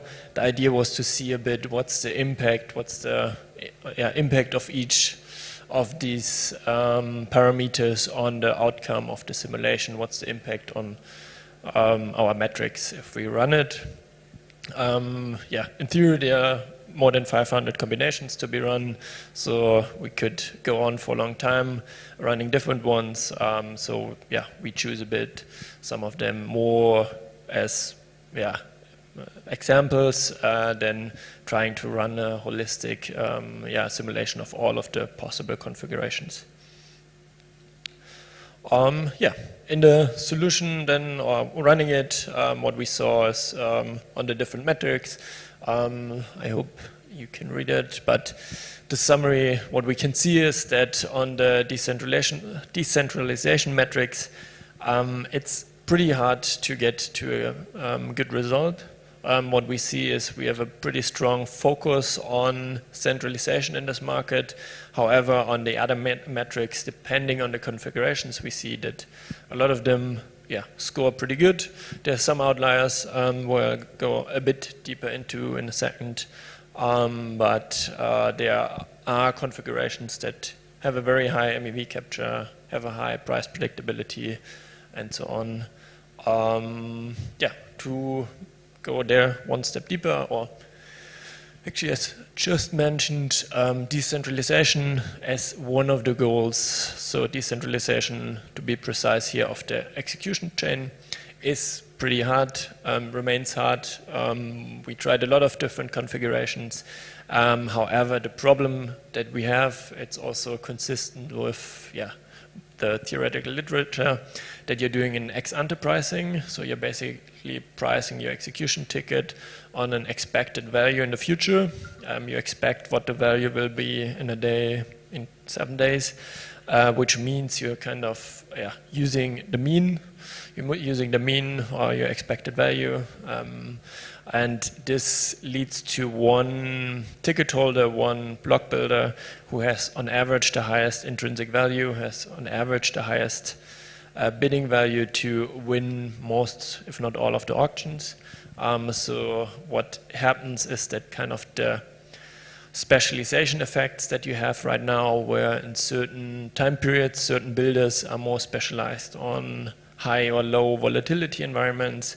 This is kind of smoothed out due to working with expected values, which leads to this strong centralization, which, also in the meantime, a lot of theoretical papers have shown that this most probably is the case. However, what we saw in the simulation, which is pretty interesting, is that the secondary market reduces this effect, because what happens is that the ticket holder, the buyer with the highest average expectation, buys the ticket. However, then sells it on the just-in-time secondary market. And on the just-in-time secondary market, there might be other builders or other participants that have a higher value just for this specific slot. It can be due to proprietary order flow. It can be due to volatility effects. It can be due to different other factors. But there we saw that actually the secondary market leads, at least in the redemption of the tickets, to a lower centralization. On the second main objective, capturing MEV at the protocol level, we actually saw that in a lot of simulation we get to quite promising results. We get to values somewhere between 70 to 90% of the theoretical MEV that exists captured at a protocol level. We can see here one exemplary chart where we see there's a certain level of theoretical MEV, part of it is captured by the ticket holders, and then quite a high part is captured at protocol level as well. On the pricing formats, what we saw also quite interesting is that actually auction-based formats work pretty well. More specifically, we tested sealed bid first price auction and sealed bid second price auctions, which both got similarly well results. There was slight differences, but overall pretty similar. And also the AMM style pricing worked pretty well. However, was with a bit of a lag because it always adapts kind of afterwards, but adapts pretty fast. While the 1559 style pricing had significantly lower MEV capture. I'll go also a bit into problems of this in a second. So overall, summing it up on the two main objectives, decentralization is difficult, MEV capture works well with the mechanism in different configuration, different designs. Just a bit of a deep dive on the EIP 1559 style pricing. So basically how we set it up in the simulation, very similar to the standard EIP 1559 pricing, is that after each slot it was looked at how many tickets have been sold. If a lot of tickets have been sold, the price increases. If no ticket has been sold, the price decreases, which has, from the mechanism, the inherent problem that you're only looking at it after the fact, and you kind of have fast changing demand, as MEV in general doesn't. If you look at the data, it doesn't have phases of high and low MEV, but there's this fast reversion to the mean. So you're pricing it too late in a way to when you want to price it, which leads to oscillating pricing effects. So actually the price starts to fluctuate stronger and stronger to a point where it first overshoots, then it undershoots, and then it overshoots even stronger because it always kind of has this too high latency.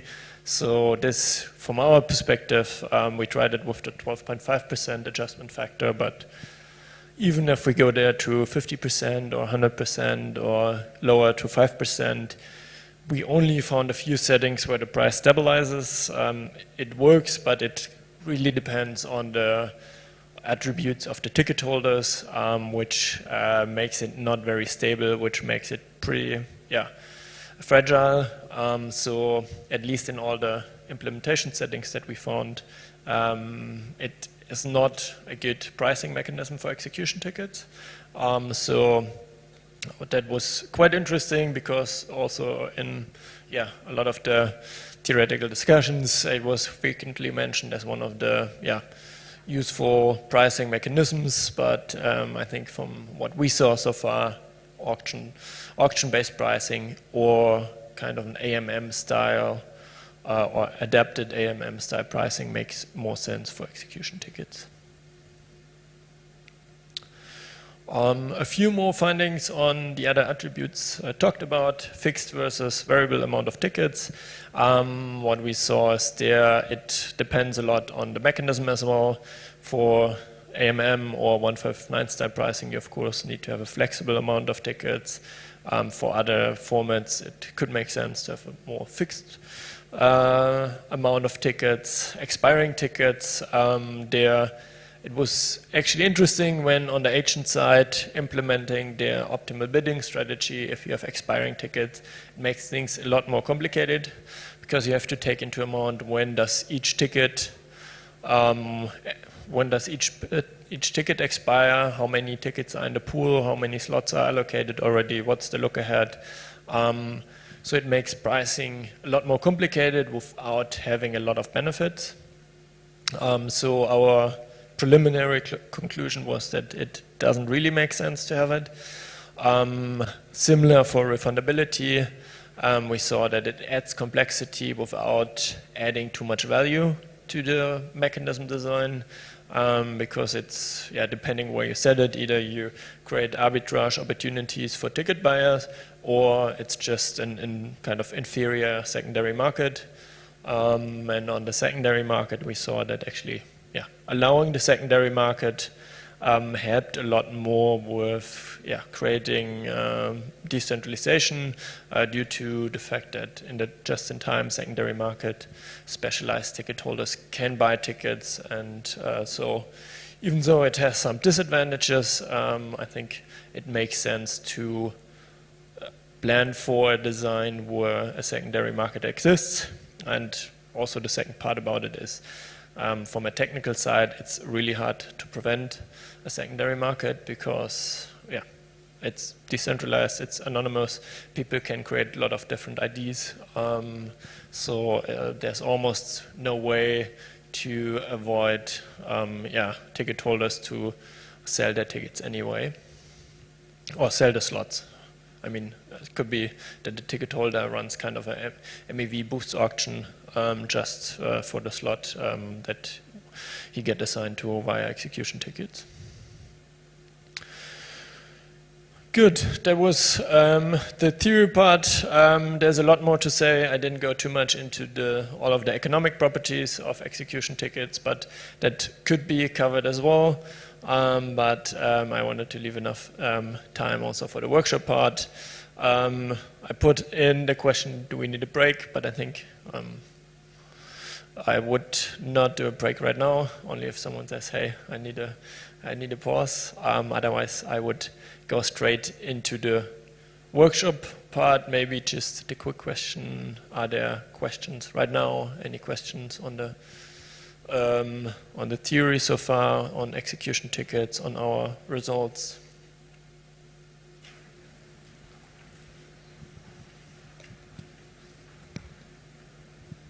I know you said it's out of scope, but what prevents centralization from occurring in the secondary market?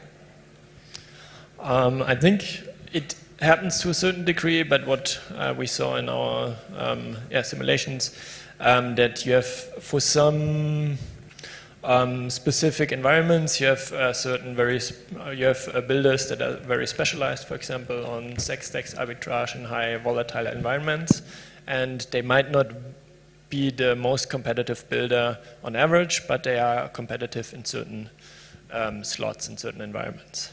So what we saw is you still have centralization, but it's a bit less. It's like the market now. Let's put it that way. You still have kind of an oligopoly, but it doesn't worsen to the market that we have right now.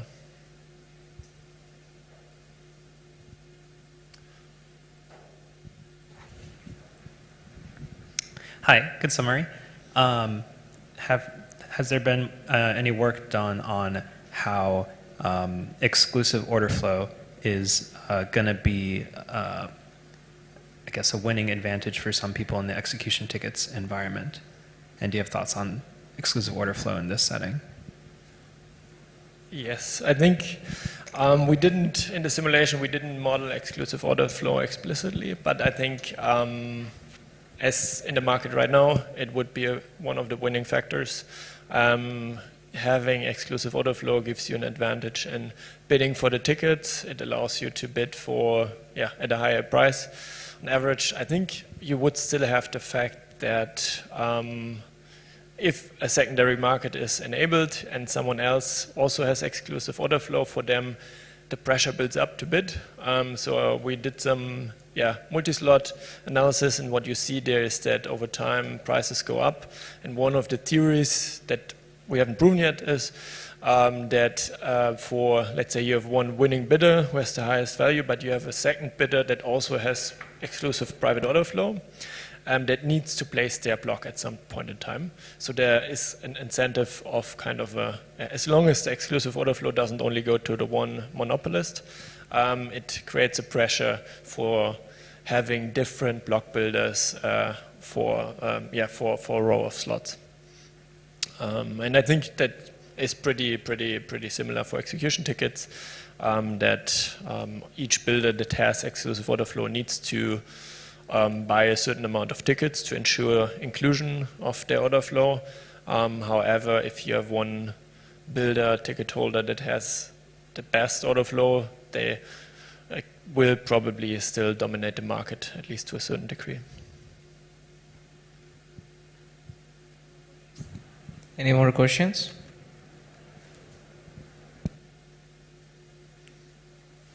I think we are good. Perfect. Thank you very much. Then, I quickly go through the workshop setup. As said, it's pretty open. So the general idea is I just run through it. I run through how it works, and then everyone can, self-guided set it up. I have also online a setup guide that explains a bit how everything works. First step, download and run the simulation. So make sure that it works on your machine. Should be pretty simple. I tested it with some people. That's the first step. Second step is design another configuration, mix and match the parameters, and then run it, test it. And if you want, I have set up a Notion doc where you can share results. You don't have to, just if people feel like they found a very good simulation or simulation configuration that they want to share with the group. On the simulation, here on the right, you can see the general setup of the code. I used Redcat simulation framework in Python.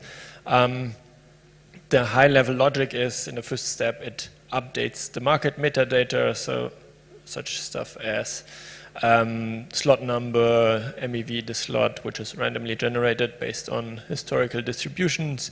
In the second step, ticket holders can buy tickets, depending on what mechanism is chosen. There are different ways to buy the tickets. If a secondary market is enabled, that runs in the third step, and the last step is redemption of tickets, where the ticket that get allocated to the slot is redeemed. The ticket holder gets the MEV of the slot, and the ticket is burned in a way. Just very quickly on the file structure, there's one major Python notebook where most of the logic runs in. I've set it up in Google Colab, so it's pretty easy to share and run. There are a few support classes, the models, the data models, purchase functions on buying the tickets, and some support functions, utils, statistics. And there's also a results folder where all results are stored. They're just a quick primer. If you run it on a large setting, results can get pretty large because Redcat stores a lot of very granular results. Other than that, on the agents, ticket holders, they are modeled after the current block builder market. You have top builders, medium, and tail builders that get randomly allocated different capabilities, such as MEV, capturing abilities, aggressiveness, initial funds, and their discount factor, however, that's used less. Where can you, or what can you adjust? There's a sysparams file where all the information is in. That's in the second cell. If you go into the notebook, could be, should be easy to find. Other than that, the time steps, how many rounds you want to simulate, how many runs you want to do in parallel. In the beginning, I would recommend to do one run. Otherwise, it can take a while. So their main message is sysparams is the place to adjust the parameters of the simulation. If you want to go, really deep, then you can also adjust the bidding mechanisms, how ticket holders buy tickets, and much more in terms of how the auction runs and so on. But for the beginning, I would just adjust the sysparams. And with this, basically link to the Notion docu where you can find the setup guide. I think the main important info is to access the Google Colab notebook, which you can find the link in the Notion docu. To copy it, it's pretty easy. You go to File, save a copy in my drive. You store the copy of the notebook in your drive. And then the second part is to download the rest of the code from the Google repo. It's ephema/et simulation on GitHub. You download the code, you move the code to the Google My Drive root folder. That is important because the notebook needs to access the support classes, and then you should be able to run the simulation via runtime run all. Hopefully pretty straightforward, and then you can adjust and run the simulation, adjust a lot more code, and I hope it makes sense. And then you can, design your own configurations, run your own setup on execution tickets, and see what results come out. I leave this here, so you have the links, and feel free to ask me any questions on it. Feel free to ping me also now or afterwards. Also for the people in the live stream, that's better to ping me afterwards. Also, if people run it later, my contact details are in the end. I'll share all of this with you, and you can use, I think the best is to use the Notion and go through it to set it up.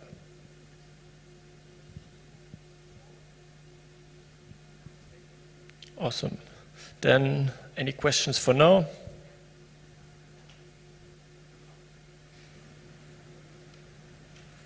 Any questions, guys? Yeah, we are good.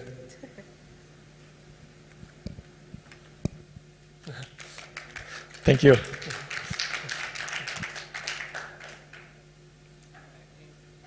think the real trouble starts when they download the repo and try to install it. The real trouble starts with the repo. Probably you should head start it like, good, guys, install it. Yeah, maybe next time that's the first step, then everyone has half an hour to download it and run it. But I hope, it should be pretty straightforward.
Is it on? Yeah, I think I'll turn off the microphone for now, and if people have questions, just let me know. I come around.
you.